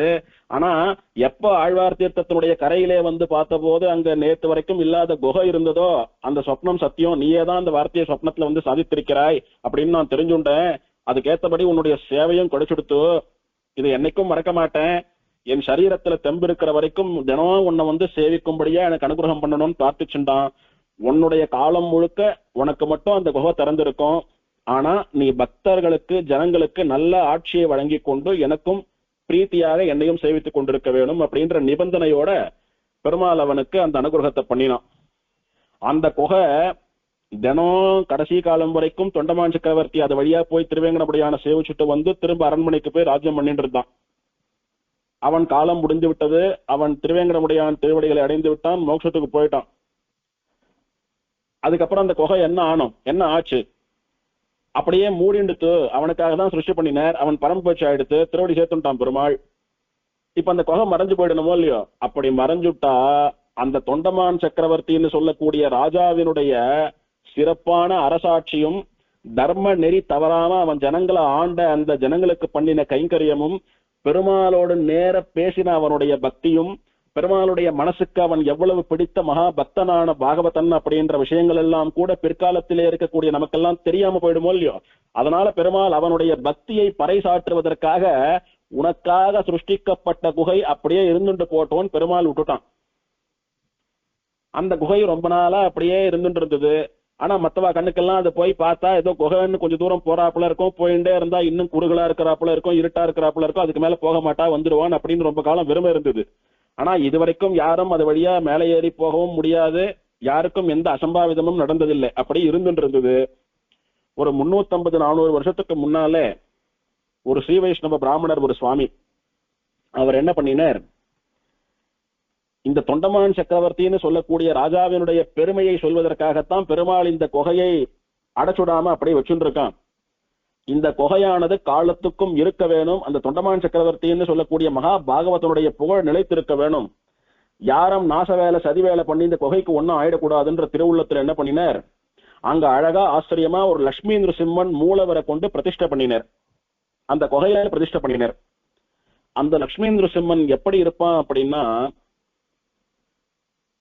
நிஜமாவே ஒரு குகையில சிங்கம் இருந்தா எப்படி இருக்கும் அந்த மாதிரி இருப்பான். நிஜமான ஒரு சிங்கத்தை ஒரு குகையில வச்சு அதுக்கு சங்கு சக்கரம், அடியிலே பிராட்டி, நெத்தியில திருமண் காப்பு எல்லாம் சாத்தி பெருமாள் ஆட்டமா அலங்காரம் பண்ணினா அந்த சிங்கம் எப்படி இருக்குமோ அப்படியே இருப்பான். அத்தனை தீக்ஷண்யமான பார்வை. பொதுவா லட்சுமி நிருசிம்மனை சன்னதியில சேவிக்கிறோம், சிங்கத்தை எங்க சேவித்தா விசேஷம், குகையில சேவித்தா விசேஷம். இந்த குகையே சன்னதியா இங்க இருக்கிறபடினாலே அதி ஆச்சரியமான ஒரு கம்பீரமா சுவாபாவிகமா சிங்கத்தை அதனுடைய குகையிலேயே போய் சேவித்ததான ஒரு அனுபவம் ஏற்படும். அந்த குகைன்னு சொன்னா எப்படின்னா, குகை சன்னதிகள், குகையில நரசிம்மன் எழுந்தருள் இருக்கிற சன்னதிகள் நிறைய உண்டு, திவதேசங்கள்ல உண்டு, சிலதெல்லாம் உண்டு. ஆனாலும் கூட மற்ற சன்னதிகளுக்கும் இதுக்கும் என்ன விசேஷம்னு பார்த்தா, இப்ப நம்ம ஆத்து நிலப்படி வாசப்படியில நாம நிக்கிறோம், நமக்கும் அந்த வாசப்படிக்கும் இடையில 1 அடியோ 1.5 அடியோ அவ்வளவுதான் இருக்கும். 7 அடியில நிலப்படி அமைச்சிருப்பா, 7 அடி உசரத்துல நிலப்படி வாசப்படி அமைச்சிருப்பா. மனுஷாலாம் 5 அடி 5.5 அடி 6 அடி 6.25 அடி அவ்வளவு இருக்கும். இப்ப தலை இடிச்சுக்காதபடிக்கு நமக்கு சரியா அந்த வாசப்படி நிலப்படி இருக்கிறதோ இல்லையோ, அந்த மாதிரி இந்த லட்சுமி நிருசிம்மனுக்குன்னே பிரத்யேகமா வடிவமைக்கப்பட்ட நிலப்படி போல வாசப்படி போல அந்த குகையானது இருக்கும். பெருமாளுடைய தலைக்கு மேல ஒரு 1/2 அடி இல்ல 3/4 அடி கேப் தான் இருக்கும். அர்ச்சக சுவாமி அந்த பெருமாளுக்கு வஸ்திரம் சாத்துறது, மாலை சாத்துறது, மாலை களையிறது, அலங்காரம் பண்றது, திருமணிடுறது, திருமஞ்சனம் பண்றது, இதுக்கெல்லாம் சௌகரியமா பெருமாளை சுத்தி கொஞ்சம் இடம் இருக்கும். அதாவது அவர் திருமஞ்சனம் பண்றச்ச, அலங்காரம் பண்றச்ச அவருடைய கை குகையில போய் இடிச்சுண்டு வலிக்க கூடாது அவருக்கு. அதுக்கு எவ்வளவு இடம் தேவையோ அவ்வளவு இடம் இருக்கும். மற்றபடி பெருமாள் அவ்வளவு கனக்கச்சிதமா அந்த வாசல்ல அந்த குகையில பொருந்தி இருப்பார். அவ்வளவு ஆச்சரியமான பெருமாள். இவரை சேவிக்கிறது எப்படின்னா, இந்த நந்தி சர்க்கிள்ல இருந்து பக்கத்துல கபிலேஸ்வர சுவாமி டெம்பிள்னு ஆர்ச் இருக்குன்னு சொன்ன பாருங்க, அது உள்ள போனா ஒரு 10 அடி 15 அடி தூரத்துல ஒரு பக்த ஆஞ்சநேயர் எழுந்தருள் இருப்பார். அந்த ஆஞ்சநேயருக்கு பின்னால ஒரு 10 அடி நடந்து போனோம்னா நமக்கு வலது பக்கத்திலே மெயின்லயே ஒரு 3 அடி 3 அடுக்கு ராஜகோபுரத்தோட நம்மாழ்வார் சன்னதி இருக்கும். அந்த நம்மாழ்வார் சன்னதியை தாண்டி போனோம்னா ஒரு டெம்பிள் கேம்பஸ், 4 கோவில் இருக்கக்கூடிய ஒரு வளாகம் வரும். அதுல முதல்ல நுழையறச்ச லெப்ட் ஹேண்ட் சைட்ல லட்சுமி நாராயணர் இருப்பார், அவரை சேவிச்சுக்கணும். ரைட் ஹேண்ட் சைட்ல வேணுகோபால சுவாமி இருப்பார், அவரையும் சேவிச்சுக்கணும். இவா 2 பேருக்கு நடுவுல அப்படி நிமிந்து பார்த்தோம்னா மலையில இருந்து தீர்த்தம் கொட்டக்கூடிய அந்த ஆழ்வார் தீர்த்தம், கபில தீர்த்தம் கொட்டுறதே, அதை சேவிக்கலாம். இப்போ லட்சுமி நாராயண பெருமாள் சன்னதிக்கு பக்கத்திலே ஒரு 10-12 படி இருக்கும். அந்த படியை ஏறி போனோமானா ஒரு 20 அடி தூரம் போனோமானா அங்கதான் அந்த மலை குகை. அந்த குகையில இருந்து பார்த்தா எப்பவும் கம்பி கேட் போட்டு இருக்கும். அர்ச்சகர் வருவார், திருவாராதனம் பண்ணுவார், தலிகம்சம் பண்ணிடுவார், கிளம்பி போயிடுவார். பெரும்பாலும் அர்ச்சகா இருக்க மாட்டா. ஆனா ஒரு குறவும் இல்ல, ஒரு கவலையும் இல்ல, நன்னா 2-3 டியூப் லைட் எல்லாம் போட்டிருப்பா. அந்த கம்பி கேட்டுன்னு சொல்லக்கூடியது ரொம்ப பொடி கம்பி எல்லாம் இல்ல, நல்ல பெரிய பெரிய கேப் இருக்கிற கம்பி தான். அதுல இருந்து சேவித்தா பெருமாள் அத்தனை ஆச்சரியமா தெரியவர். ஒரு 1000 பேர் அந்த கபில தீர்த்தத்துக்கு வரா அப்படின்னா அதுல ஒரு 10 பேரோ 5 பேரோ தான் இந்த லட்சுமி நிருசிம்மனை சேவிப்பா. ஏன்னா அந்த பெருமாள் இருக்கிறது நிறைய பேருக்கு தெரியாது, அத்தனை உள்ள ஒடுங்கி இருப்ப பெருமாள். அதனால கூட்டம் ரொம்ப இருக்காது, தள்ளி விடுறவா இழுத்து விடுறவா யாரும் கிடையாது. எத்தனை நாழி வேணாலும் போய் பெருமாளை சேவிக்கலாம். அதே பெருமாளை ஆழ்வார் தீர்த்தம் மலையில இருந்து கொட்டுறதே, அந்த தீர்த்தம் எல்லாம் சேர்ந்து முன்னாடி இருக்கிற குளத்துல தேங்கி நிக்கிறது. அந்த குளத்தை சுத்திண்டு தான் நாம எங்க போனோம், அந்த அருவி கொட்டுற இடத்துக்கு போகணும். அந்த வழியிலே கூட இந்த நிருசிம்மன் சேவை சாதிப்பார். இது எப்படின்னா, பெருமாள் எழுந்தருளி இருக்கிற குகை இருக்கு பாருங்க, அதுக்கு சமதளத்திலே ஃபர்ஸ்ட் ஃப்ளோர் இருக்கும், அதுக்குதான் அந்த 12 படி. கிரவுண்ட் ஃப்ளோர்ல இருந்து பெருமாளை சேவித்தா கீழே இருந்து ஒரு 12 படி ஏறி அந்த 12 படிக்கு மேல 12வது கொலுப்படியில நிருசிம்மன் எழுந்தருளி இருக்கிறாப்புல இருக்கும். மேல இருந்து சேவித்தா நமக்கு சமதளத்துல இருக்கிறாப்புல இருக்கும், கீழே இருந்து சேவித்தா 12 படிக்கு மேல 12வது படியில பெருமாள் உட்கார்ந்து இருக்கிறாப்புல இருக்கும். 2 விதமாவும் பெருமாள் அனுபவிக்கலாம். இது ஒரு அழகு, அது ஒரு அழகு. ஆனா பெருமாளுடைய திருமேனி அப்படியே வாரி சாப்பிடணும் அப்படின்னா மேல போய் நின்று சேவிக்கணும். கீழே இந்த குளிக்கிறவா நீச்சல் அடிக்கிறது, ஜலத்தை மேல தெரிக்கிறது, அது இதுன்னு நமக்கு ஹிம்சை பண்ணிட்டு இருப்பா, அதனால ரொம்ப சேவிக்க முடியாதுங்க. ஆனா அந்த சேவையும் முக்கியம். பெருமாள் அப்படியே கொலு வீட்டு இருக்கக்கூடிய ராஜ தர்பார்ல ராஜா எப்படி மேலையில உட்கார்ந்துன்றதா மற்றவாலாம் கீழே உட்கார்ந்துட்டு இருக்காலோ, அந்த மாதிரி அந்த சிங்க ராஜா நிருசிம்ம ராஜா மேல உட்கார்ந்துட்டு ராஜ்யம் பண்றதை சேவிக்கணும்னா கீழே போய் சேவிக்கணும். அது ஒரு அழகு. மேல போனா முழுச பெருமாள் அனுபவிக்கலாம், எத்தனை நாள் வேணும்னாலும் நின்றுட்டு இருக்கலாம். யாருக்கும் அத்தனை சீக்கிரம் அந்த பெருமாளை பிரியறதுக்கு மனசு வராது. அடியன் ஒரு முறை போய் தீர்த்தமாடிட்டு அந்த பெருமாளை நின்று சேவிச்சுட்டு இருந்தேன். அப்போ மலைக்கு பெருமாளை சேவிக்க வந்த பக்தர்கள் சாதாரணமா இருக்கிறவா ஃபேமிலியோட வந்திருக்கா. அதுல ஒரு சின்ன பொண்ணு, அவளுக்கு ஒரு 16-17 வயசு தான் இருக்கும் அந்த பொண்ணுக்கு. சாதாரணமா இந்த காலத்து பசங்க போல மாடர்ன் ட்ரெஸ் எல்லாம் போட்டு சாதாரணமா இருந்த பொண்ணு. ஆனா அத்தனை பக்தி போட்டிருக்கு அந்த பொண்ணுக்கு. நிறைய குங்குமம் விபூதி அதெல்லாம் இட்டு இருந்தது நெத்தியில. அவ அம்மா அப்பா தாத்தா பாட்டி எல்லாரும் பெருமாளை சேவித்தா, கைய கூப்பினா, பிரார்த்திச்சா, புறப்பட்டு போயிட்டா. இந்த பொண்ணு மாத்திரம் அவளோட போறது, ஒரு நிமிஷம் இங்க வந்துடுறேன் திரும்ப வர்றது, நின்று பெருமாளை சேவிக்கிறது, திரும்ப போறது வர்றது, எத்தனை முறை போவே எத்தனை முறை வருவேன், நாழியாருது வா போலாம், காலை சுடுறது வெயில் வேற அப்படின்னு அவ வெய்யறா. இந்த பொண்ணும் நீங்க எங்கேயான போய் நிழல்ல உட்காந்துக்கோங்க நான் வரேன்னுட்டு அது என்ன சேவித்ததோ எப்படி அனுபவித்ததோ தெரியல. பெருமாளை ஒரு 10-15 நிமிஷம் அந்த பெருமாளை சேவிச்சுண்டு அங்கேயே நிக்கிறது. தெலுங்குல சொல்றது, என்னன்னு தெரியல சுவாமி, இந்த பெருமாள் கிட்ட இருந்து போறதுக்கே மனசு வரல, அவ்வளவு அழகா இருக்காரு, பார்த்துட்டே இருக்கணும் போல இருக்குன்னு சாதாரணமா அந்த பொண்ணு பாமர பாஷையில சொல்றது. அப்படி பாகவதாலா இருக்கிறவாள வைஷ்ணவாலா இருக்கிறவாள தான் இந்த பெருமாள் ஆகர்ஷணம் பண்ணுவான்றது இல்ல, எல்லோரையும் ஈர்க்கக்கூடிய அதி கம்பீரமான ஒரு அழகோட இந்த சிம்மம் அங்கே சிங்கம் போல எழுந்தருளி இருக்கும். சாட்சாத்தா இது திருவேங்கட மலை காடு இல்லையோ, மலைன்னு இருந்தா அதுல குகை இருக்கும், காடுன்னு இருந்தா சிங்கம் இருக்கும். இங்க நிருசிம்மம் வீட்டு இருப்பது சாட்சாத் மலைக்காட்டுல இருக்கிற குகையில இருக்கிற சிங்கத்தை பார்க்கிற போலயே ஒரு அனுபவம் ஏற்பட்டு ஒரு மெய் சிலிர்ப்பு ஏற்படும். அந்த பெருமாளை ஒரு ஸ்ரீ வைஷ்ணவாலும் அவசியம் சேவிக்கணும். ரொம்ப சுலபம் அந்த பெருமாளை சேவிக்கிறது. காரை விட்டு இறங்கினா கோவில், ஒரு 10 படி ஏற போறோம், ஆத்து படி மாதிரி ரொம்ப சின்ன படிதான், எவ்வளவு நேரம் வேணாலும் சேவிக்கலாம்.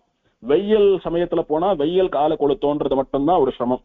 இப்படி இந்த ஆழ்வார் தீர்த்தம், அதனுடைய கரையிலே நம்மாழ்வார், பக்தாஞ்சநேயர், லட்சுமி நிருசிம்மன், லட்சுமி நாராயணன், ருக்மிணி சத்யபாமா சமேத வேணுகோபாலன், இவாளெல்லாம் நாம சேவிக்கணும்.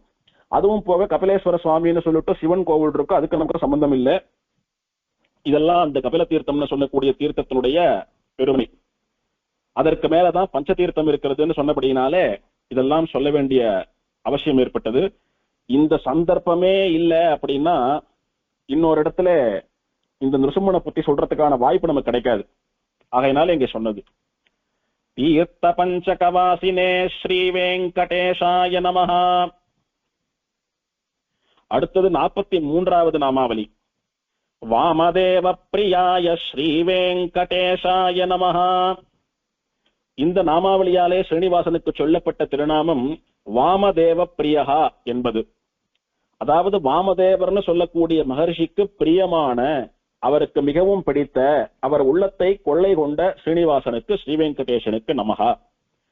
வாமதேவ பிரியஹா அப்படின்னு சொல்லக்கூடிய இந்த நாமாவுக்கு 2 விதமா அர்த்தம் சொல்லலாம். ஒண்ணு, வாமதேவருக்கு பிடித்த ஸ்ரீ வெங்கடேசனுக்கு நமகான்னு ஒரு அர்த்தம். இன்னொன்னு, வாமதேவரை பிடித்த ஸ்ரீ வெங்கடேசன். வாமதேவருக்கும் பெருமாளை ரொம்ப பிடிக்கும், பெருமாளுக்கும் வாமதேவரை ரொம்ப பிடிக்கும். நம்ம எல்லாருக்கும் பெருமாளை பிடிக்கும். ஆனா எது விசேஷம், நம்மள யாருக்கு பெருமாளை பிடிக்கிறதுன்றதுதான விசேஷம். அந்த மாதிரி பெருமாள் விரும்பினவா தானே ஆழ்வார்கள் ஆச்சாரியர்கள் வாழலாம். அதனால தானே அவளெல்லாம் நாம தெய்வங்களா சேவிக்கிறோம். அந்த மாதிரி வாமதேவர் பெருமாளுடைய பக்தராக இருக்க போய் அவருக்கு ஸ்ரீனிவாசனை பிடிக்கிறதுன்றது வேற. ஆனா ஸ்ரீனிவாசனுக்கே கூட வாமதேவரை பிடிக்கும்ன்றது விசேஷமான அர்த்தம். ஏன் இப்ப திடீர்னு வாமதேவருக்கு பிடித்த ஸ்ரீனிவாசன் இங்க வர்றது அப்படின்னா, இதுக்கு முன்னாலே ஜனக ராஜாவுக்கு பஞ்சதீர்த்தத்தினுடைய மகிமையை யார் சொன்னது? வாமதேவர் சொன்னார். அந்த வாமதேவரினுடைய பெருமை, அவர் திருவேங்கடமுடையானிடத்திலே கொண்டிருந்த பக்தி, திருவேங்கடமுடையான் அவருக்கு பண்ண அனுகிரகம் இந்த நாமாவினாலே சொல்லப்படுகிறது. அடுத்த நாமாவினாலே வாமதேவரிடத்திலே உபதேசம் பெற்ற ஜனகரினுடைய பெருமையும், ஜனகர் திருவேங்கடமுடையானிடத்திலே வைத்துக் கொண்டிருந்த பக்தியும், ஜனகருக்கு திருவேங்கடமுடையான் பண்ண அனுகிரகமும் அடுத்த நாமாவிலே வரும். இப்படி திருவனந்தாழ்வான் எல்லா சரித்திரங்களினுடைய தொகுப்பா சங்கத்தியா தான் நாமாக்களை அழகா அப்படியே மாலை போல கோத்துண்டு வரார். அதனாலதான் இந்த நாமாவளி அத்தனை அனுபவமா இத்தனை நாள் அனுபவிக்கும்படியாக அமைந்திருக்கிறது. வாமன புராணத்திலே வெங்கடாச்சல மகாத்மியத்தை பத்தி சொல்லிட்டு வரச்ச, நிமி புத்திரர்னு சொன்ன ஜனகர், அதாவது சீதாவினுடைய பிதாவான ஜனகரனுடைய காலத்துக்கு பலகாலம் முன்னால இருந்த நிமின்னு சொன்ன சக்கரவர்த்தியினுடைய குமாரான ஜனக சக்கரவர்த்தி, அவருக்கும் வாமதேவ மகரிஷிக்கும் கங்கை கரையிலே யாக வேதியினுடைய சமீபத்திலே யாகம் பண்ற இடத்துல ஒரு உரையாடல் நடக்கிறது. அப்ப பெருமாளை பத்தி கேட்டா திருவேங்கடமலையை பத்தி பிரஸ்தாவம் வர்றது, திருவேங்கடமலையை பத்தி சொல்லுங்கன்னா நிறைய புண்ணிய தீர்த்தங்களை பத்தி பிரஸ்தாவம் வர்றது, அதுல பஞ்சதீர்த்தத்தை பத்தி எல்லாம் சொல்லிட்டு வர்றார். இப்படி இவா ரெண்டு பேருக்கும் திருவேங்கடமலை விஷயமான விஷயங்கள் எல்லாம் சம்பாஷணையா உரையாடலா நடந்துட்டு இருக்கிறது. இது மட்டும் இல்லாமல் ரொம்ப காலம் கழித்து சீதா மாதாவினுடைய திருத்தகப்பனாரான ஜனகர், மிதிலையினுடைய அரசரான ஜனகர் இருக்கிறாரே, அவருக்கு அந்த கங்கை கரையிலே நிமி புத்திரரான ஜனகருக்கு வாமதேவர் என்னென்னலாம் சொன்னாரோ அந்த அத்தனை திருவேங்கடமலையினுடைய பிரபாவத்தையும் இவருடைய புரோகிதரான சதானந்த மகரிஷி சொல்றார். சீதாவுக்கெல்லாம் கல்யாணம் பண்ணணுமே, சீதாவுக்கு தங்கைகளுக்கெல்லாம் கல்யாணம் பண்ணணுமே, என்ன பண்ண போறோம்னு சோகத்துல மூழ்கி இருந்தார் ஜனகர்னு பார்த்தோம். அப்போ அவருடைய புரோகிதரான ஆத்துவாத்தியாரான சதானந்த மகரிஷி வந்து அவருடைய துக்கத்தை போக்குறதுக்காக திருவேங்கடமுடையான பத்தி சொன்னார். அப்போ அவருடைய துக்கமானது மறைந்து போய் திருவேங்கடமுடையானிடத்திலே பக்தி தலையெடுத்து அவர் கவலையை மறந்தார் அப்படின்னு நேற்று பார்த்தோம். அந்த விற்த்தாந்தம் எல்லாம் கூட இங்க சொல்லப்படுறது. இந்த திருவேங்கடமலையிலே எந்த வஸ்துவுக்கு ஒரு விசேஷ சக்தி உண்டுன்னு சொன்னாலும், இந்த மலையில இருக்கக்கூடிய தீர்த்தத்துக்கு எவ்வளவு சக்தி உண்டுன்னு சொன்னாலும், அதுக்கெல்லாம் ஒரே காரணம் பகவான் அதுல வாசம் பண்றது, பகவான் அந்த தீர்த்தமாகவே இருப்பது, அந்த மலையாகவே இருப்பதுன்றதுதான் திரும்ப திரும்ப புராணங்கள்ல சொல்லப்படக்கூடியது. இதெல்லாம் நன்னா தெரிஞ்சுட்ட வாமதேவ மகரிஷி என்ன பண்ணினார், பிரம்மா வந்து இந்த மலையில பெருமாளை தேடிண்டு வரான், நாரதர் தேடிண்டு வரார், அகஸ்தியர் தேடிண்டு வரார், ஸ்வேத தீபத்துல இருக்கிறவாள்லாம் தேடிண்டு வரா. அப்படி இத்தனை மகான்களும் இந்த மலையை தேடி வரான்னா இந்த மலையினுடைய பிரபாவம், பெருமாளுடைய பிரபாவம் சொல்லி முடிக்க முடியாது போல் இருக்கு. நாம இதெல்லாம் பார்த்துட்டே கேட்டுட்டே இருந்தா எப்படி? நாமளும் இந்த மலைக்கு போய் தபஸ் பண்ணி பெருமாளை சேவிக்கணும்ன்ற ஆசை இந்த வாமதேவருக்கு வந்துடுத்து. மலைக்கு போனார். 100 வருஷங்கள் இந்த மலையிலே பிரம்மாவை குறித்து தபஸ் பண்ணினார். நன்னா கவனிக்கணும், 100 வருஷங்கள் ஸ்ரீனிவாசன் தான் இந்த மலைக்கு அதிபதி, அவன் தான் பரம்பொருள்னு நன்னா தெரிஞ்சவர் தானே. அதனால தானே கங்கை கரையிலே நிமி புத்திரரான ஜனகருக்கு திருவேங்கடமுடையான பத்தி, மலையை பத்தி, தீர்த்தங்களை பத்தி எல்லாம் நீட்டி முழக்கி உபதேசம் பண்ணினார். ஆனா இவர் என்ன பண்றாரு பாருங்க, பிரம்மாவை நோக்கி தபஸ் பண்றார். யாரை நோக்கி தபஸ் பண்ணிருக்கணும்? ஸ்ரீனிவாசனை நோக்கி பண்ணிருக்கணும். ஆனா பண்ணல. எதுக்கு பிரம்மாவை நோக்கி தபஸ் பண்றாரு அப்படின்னா, இந்த மலையை பத்தி முழுக்க எனக்கு சொல்லுங்கோ அப்படின்னு இந்த மலையினுடைய பிரபாவத்தை கேட்கணுமா இவர். அதனால பிரம்மாவை நோக்கி தபஸ் பண்ணி, பிரம்மா வந்து சேவை கொடுத்தான்னா, சுவாமி எனக்கு ஒண்ணும் வேண்டாம், இந்த திருவேங்கட மலையை பத்தி, அதுல இருக்கக்கூடிய எல்லா தீர்த்தங்களை பத்தி, இந்த பெருமாளை பத்தின எல்லா சிறப்புகளையும் பிரபாவங்களையும் மகிமைகளையும் முழுசா எனக்கு சொல்லுங்க, அதை கேட்கறதே எனக்கு ஆனந்தம். திருவேங்கடமுடையான போய் சேவிக்கிறோன்றது ஒரு ஆனந்தம். அந்த ஆனந்தம் சொல்ப காலம், ஒரு க்ஷணம் தான் நமக்கு கிடைக்கிறது. ஏன்னா ஒரு நாளைக்கு 1,00,000 பேர் கிட்ட வரா, நமக்கு அதுல ஒருத்தரா இருக்கிறபடினால ஒரு க்ஷணம் தான் கிடைக்கிறது. ஆனா அந்த தாபத்தை, அந்த துக்கத்தை போக்கிக் கொள்வதற்காக நாம் என்ன பண்றோம்? திருவேங்கடமுடையான் விஷயமா இருக்கிற பாசுரங்கள், ஸ்தோத்திரங்கள் எல்லாம் சொல்றோம். இந்த மாதிரி அவனை பத்தின உபன்யாசங்கள் எல்லாம் கேட்கிறோம், அனுபவிக்கிறோமோ இல்லையோ. அந்த மாதிரி திருவேங்கடமுடையானுடைய அனுபவத்தை உபன்யாசம் வாயிலாகவும் கேட்க வேணும் என்கிற ஆசை எழுந்து பிரம்மாவை நோக்கி தபஸ் பண்றார். பிரம்மா வந்தான், வந்து திருவேங்கடமலையினுடைய பிரபாவம் முழுக்க உபதேசம் பண்ணினான். ஏன் பிரம்மாவை கேட்டார்? யார வேணா கேட்டுக்கலாமோ இல்லையோ. நாரத மகரிஷி கோதாவரி நதிக்கரையில தபஸ் பண்ணிட்டு இருக்கிறச்ச திடீர்னு பரவாசுதேவனான ஸ்ரீவைகுண்டநாதனை சேவிக்கணும்னு ஆசை வந்துடுத்து. உடனே ஸ்ரீவைகுண்டத்துக்கு புறப்பட்டு போனார். அங்க பெருமாள் இல்ல. ரொம்ப சோகத்தோட பிரம்மாவினிடத்திலே வந்து, ஏ பிதாமக, ஏ தகப்பா, பெருமாள் அங்க காணல, ஸ்ரீவைகுண்டநாதனா பரவாசுதேவனை காணல, பெருமாள் எங்க இருக்கான்னு சொல்லு அப்படின்னு கேட்டா, பிரம்மா ஒரு நிமிஷம் தியானம் பண்ணி தன்னுடைய ஞான திருஷ்டியாலே பெருமாள் திருவேங்கட மலையிலே வாசம் பண்ணி கொண்டிருக்கிறான் அப்படின்னு சொன்னார். அதனால பெருமாளை சேவிக்கணும்னு நாரதர் திருவேங்கடமலைக்கு தேடிண்டு போனார். உடனே இந்த விஷயம் எனக்கு இது வரைக்கும் தெரியாது. இப்ப நாரதன் கேட்டு நான் தியானம் பண்ணினதுனால என்ன வைகுண்டத்துல பெருமாள் இல்ல திருவேங்கடமலையில இருக்கான்ற விஷயம் எனக்கு தெரியும். நானும் திருவேங்கடமலையான சேவிக்கிறேன்னு உடனே பிரம்மாவும் புறப்பட்டு போனார். அப்போ ரிஷிகள் எல்லாம் கூட வந்து சேர்ந்தா, இப்படி பிரம்மா தானே முதல்ல பெருமாள் திருவேங்கடமலையிலே ஆசையோட வாசம் பண்ணிட்டு இருக்கான்னு சொன்னவர். அதனால அவரை பிடிச்சாதான் காரியம் ஆகும். அவரிடத்துல கேட்டா தான் எல்லா விஷயங்களும் வெளியில வரும். அதனால அவரை நோக்கி தபஸ் பண்றேன்னுட்டு காக்கை வாயிலும் கட்டுரை கொள்வர் காரணா கருடக் கொடியானே அப்படின்னுட்டு திருமங்கை ஆழ்வாருடைய பாசுரம். காக்கை வாயிலும் கட்டுரை கொள்வர். ஒரு காக்கா சொன்னாலும் கூட பெருமாளை பத்தி கேட்கணும். இவன் யார் சொல்றது நான் யார் கேட்கறது என்ற அகங்காரம் கூடாது. அந்த அகங்காரம் தலையெடுத்தால் பெருமாளினுடைய விஷயம் பெருமாளினுடைய சம்பந்தம் நமக்குள்ளே புகாது. இவன் போய் சொல்லி நான் என்ன கேட்கறது அப்படின்னு வந்துட்டா அந்த அகங்காரத்தோடையே இருக்க வேண்டியதுதான். விஷயம் போகாது, பகவத் அனுகிரகம் ஏற்படாது. காக்கை வாயிலும் கட்டுரை கொள்வர். காக்கா வரது ஏதோ காக்கான்னு கத்துறதுன்னு நினைக்காம அந்த காக்கா சொன்னாலும் கூட பகவானுடைய பெருமையை கேட்க வேணும். அப்படின்னா இவாதான் பெருமாளுடைய பிரபாவத்தை சொல்லணும், இவா சொல்லக்கூடாது, இவா சொல்லிதான் கேட்கணும், இவா சொல்லி கேட்க கூடாது என்பது கிடையாது. ஆகையினால இவர் என்ன பண்ணினார், பிரம்மா தேவதாந்திரமா இருக்க போய் அவனை நோக்கி என்ன தபஸ் பண்றதுன்னு நினைக்காம அவன் தான் பெருமாளை பத்தி முழுசா சொல்லக்கூடிய சக்தி உள்ளவன். அதனால அவன் வந்து சொல்லட்டோம்னுட்டு பெருமாளினுடைய பெருமையை கேட்பதற்கு ஒரு தனி தபஸ். மித்த பேர்லாம் என்ன பண்ணினா, பெருமாளை சேவிக்கிறதுக்கு நேர பெருமாளை சேவிக்கணும்னு தபஸ் பண்ணினா. இவர் பெருமாளை பத்தியும் மலையை பத்தியும் புண்ணிய தீர்த்தங்களை பத்தியும் கேட்கறதுக்கே ஒரு தபஸ், அதுவும் 100 வருஷம் பண்றார். பிரம்மா வந்துட்டான். பிரம்மா வந்து காட்சி கொடுத்து, வாமதேவா உன்னுடைய தபஸுக்கு மகிழ்ந்து நான் வந்திருக்கிறேன், எதுக்கு என்ன கூட்ட அப்படின்னு கேட்கிறான். இந்த கதையெல்லாம் வாமன புராணத்திலே இருக்கிறது. வாமதேவர் பிரம்மாவை பார்த்து கேட்கிறார், பூர்வம் பூமிதரேந்திரேஸ்மின் பிரம்மானம் கமலாசனம் உபாசீன சமாசீனோ வர்ஷாநாமதிகம் சதம் ஸ்வயமேவ சதுர்வக்த்ரஹ மாம் பிரபோத்ய ஜனாதிப வரம் வரய பத்ரம் தே யதிச்சசி மகாமுனே ஸ்வாமி புஷ்கரிணீயேயமத்ராஸ்தே பர்வதோத்தமே தஸ்யாயேவ து மாஹாத்ம்யம் ஞாதுமிச்சாமி தத்வதः அஸ்யாஸ்தீரே ச தானானாம் யத்பலம் த்வத்வதः சமே. 100 வருஷம் தபஸ் பண்ணினா. பிரம்மா வந்தார். பிரம்மாவை பிரத்யட்சமா கண்ணால பார்த்துட்டார். பிரம்மாவை கைய கூப்பி, சுவாமி இந்த திருவேங்கட மலையினுடைய பெருமையை எனக்கு சொல்ல வேணும்.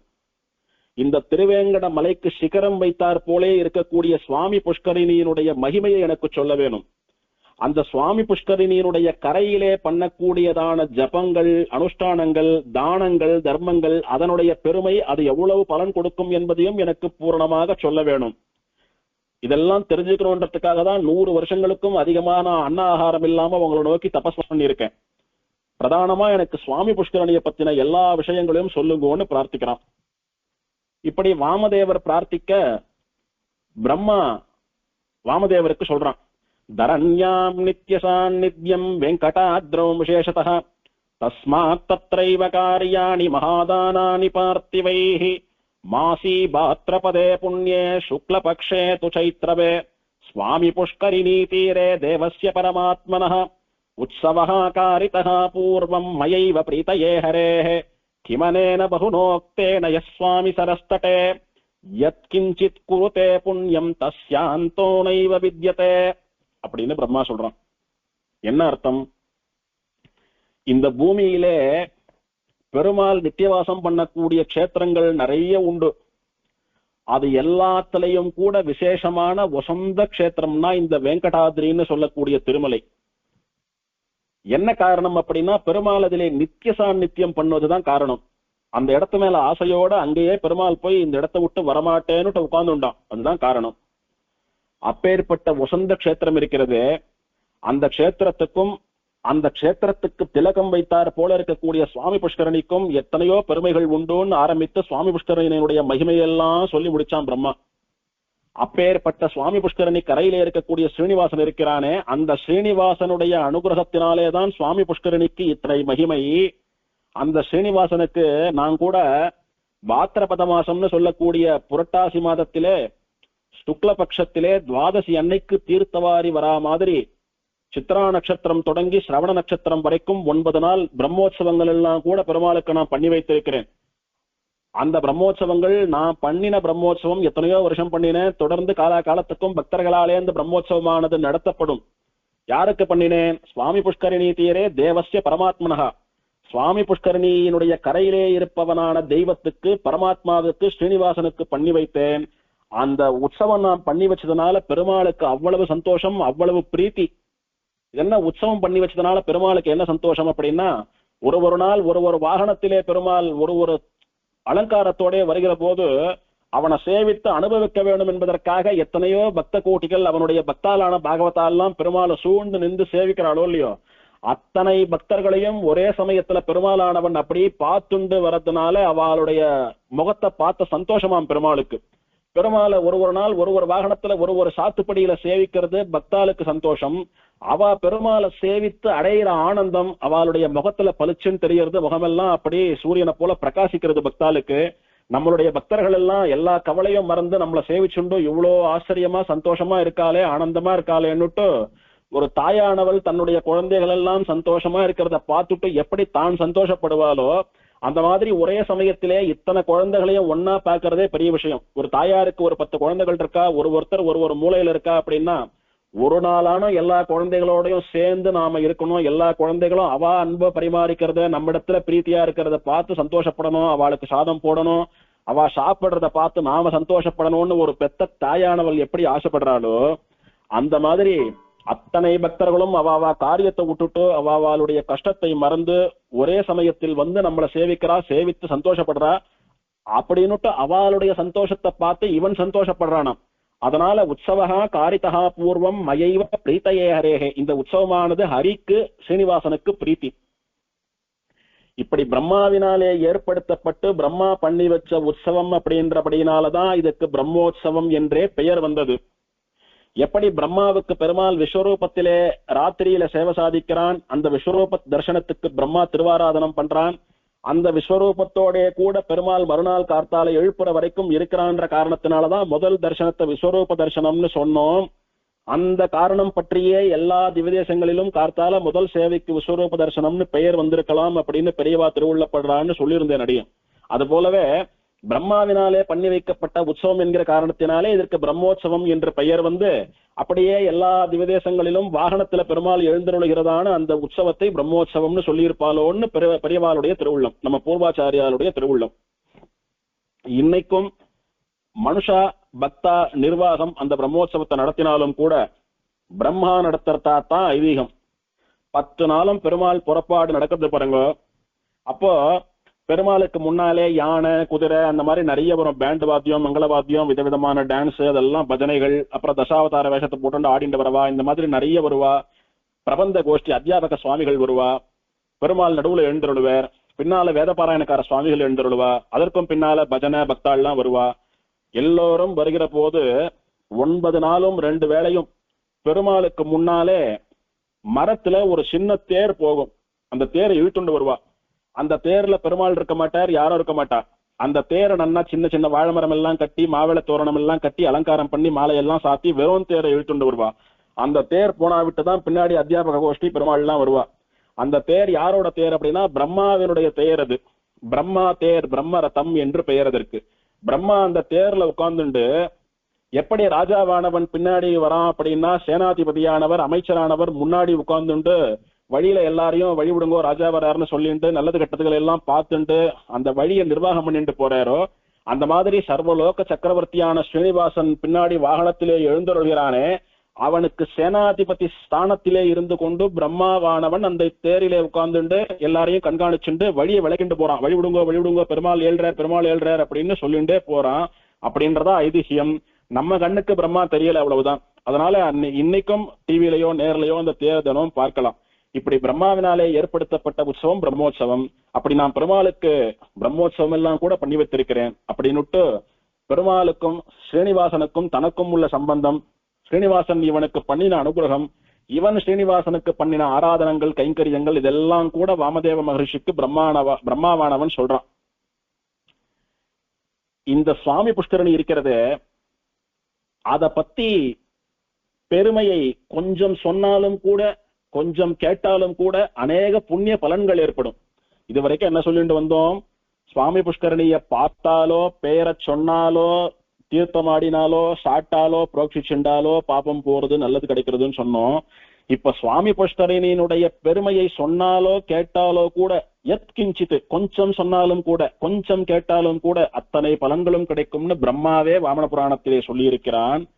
பிரம்மாவான நான் மட்டுமல்ல, சந்திரன், மன்மதன், இந்திரன், குபேரன், வாக்பத்தின்னு சொல்லக்கூடிய ஒரு பிராமணன், இத்தனை பேரும் கூட இந்த புஷ்கரணி கரையிலே நித்தியவாசம் பண்ணிக்கொண்டு இந்த புஷ்கரணியிலே தினம் தீர்த்தமாடிண்டு இந்த புஷ்கரணி கரையிலே நிறைய தான தர்மங்களை எல்லாம் பண்ணி பெருமாளை நோக்கி தபஸ் பண்ணி பெருமாள் அவளுக்கெல்லாம் சேவை சாதித்து என்ன காரணத்துக்காக அவ பெருமாளை நோக்கி தபஸ் பண்ணாலோ அந்த உத்தமமான பலன்களை எல்லாம் கூட அடைந்தார்கள். அத்தனைக்கும் காரணம் இந்த சுவாமி புஷ்கரணியினுடைய சம்பந்தம். தினம் அதுல அவ தீர்த்தமாடி அந்த கரையில பண்ண ஜபங்கள், தபங்கள், அனுஷ்டானங்கள், தானங்கள், அதுதான் காரணம். அப்பேற்பட்ட தீர்த்தம் இது. அந்த தீர்த்தத்தினுடைய கரையில இருக்கக்கூடிய பகவானுக்குத்தான் நான் புரட்டாசி மாசம் பிரம்மோற்சவம் பண்ணி வைத்தேன் அப்படின்னு சொல்றான். இது வாமதேவருக்கு ஸ்ரீனிவாசனை பத்தி பிரம்மா சொன்ன விஷயம். இப்போ வாமதேவரை பத்தி கொஞ்சம் பார்க்கணும். ரிக்வேதத்திலே பல ரிஷிகளை பத்தி கொண்டாடி இருக்கிறது ரிக்வேதம். வேதம் பொதுவா பல ரிஷிகளை பத்தி சொல்லும். எல்லா ரிஷிகளையும் சொல்லிவிடாது, முக்கியமான ரிஷிகளினுடைய பெருமையை சொல்லும். அதிலே ரிக்வேதத்திலே இந்த வாமதேவ ரிஷியை பத்தி நிறைய இடத்துல வர்றது. அதுவும் போக பிருகதாரண்யக உபனிஷத்து, ஐதரேய உபனிஷத்து, இந்த உபனிஷத்துல எல்லாம் கூட இந்த வாமதேவ மகரிஷியினுடைய திருநாமமானது சொல்லப்பட்டிருக்கிறது.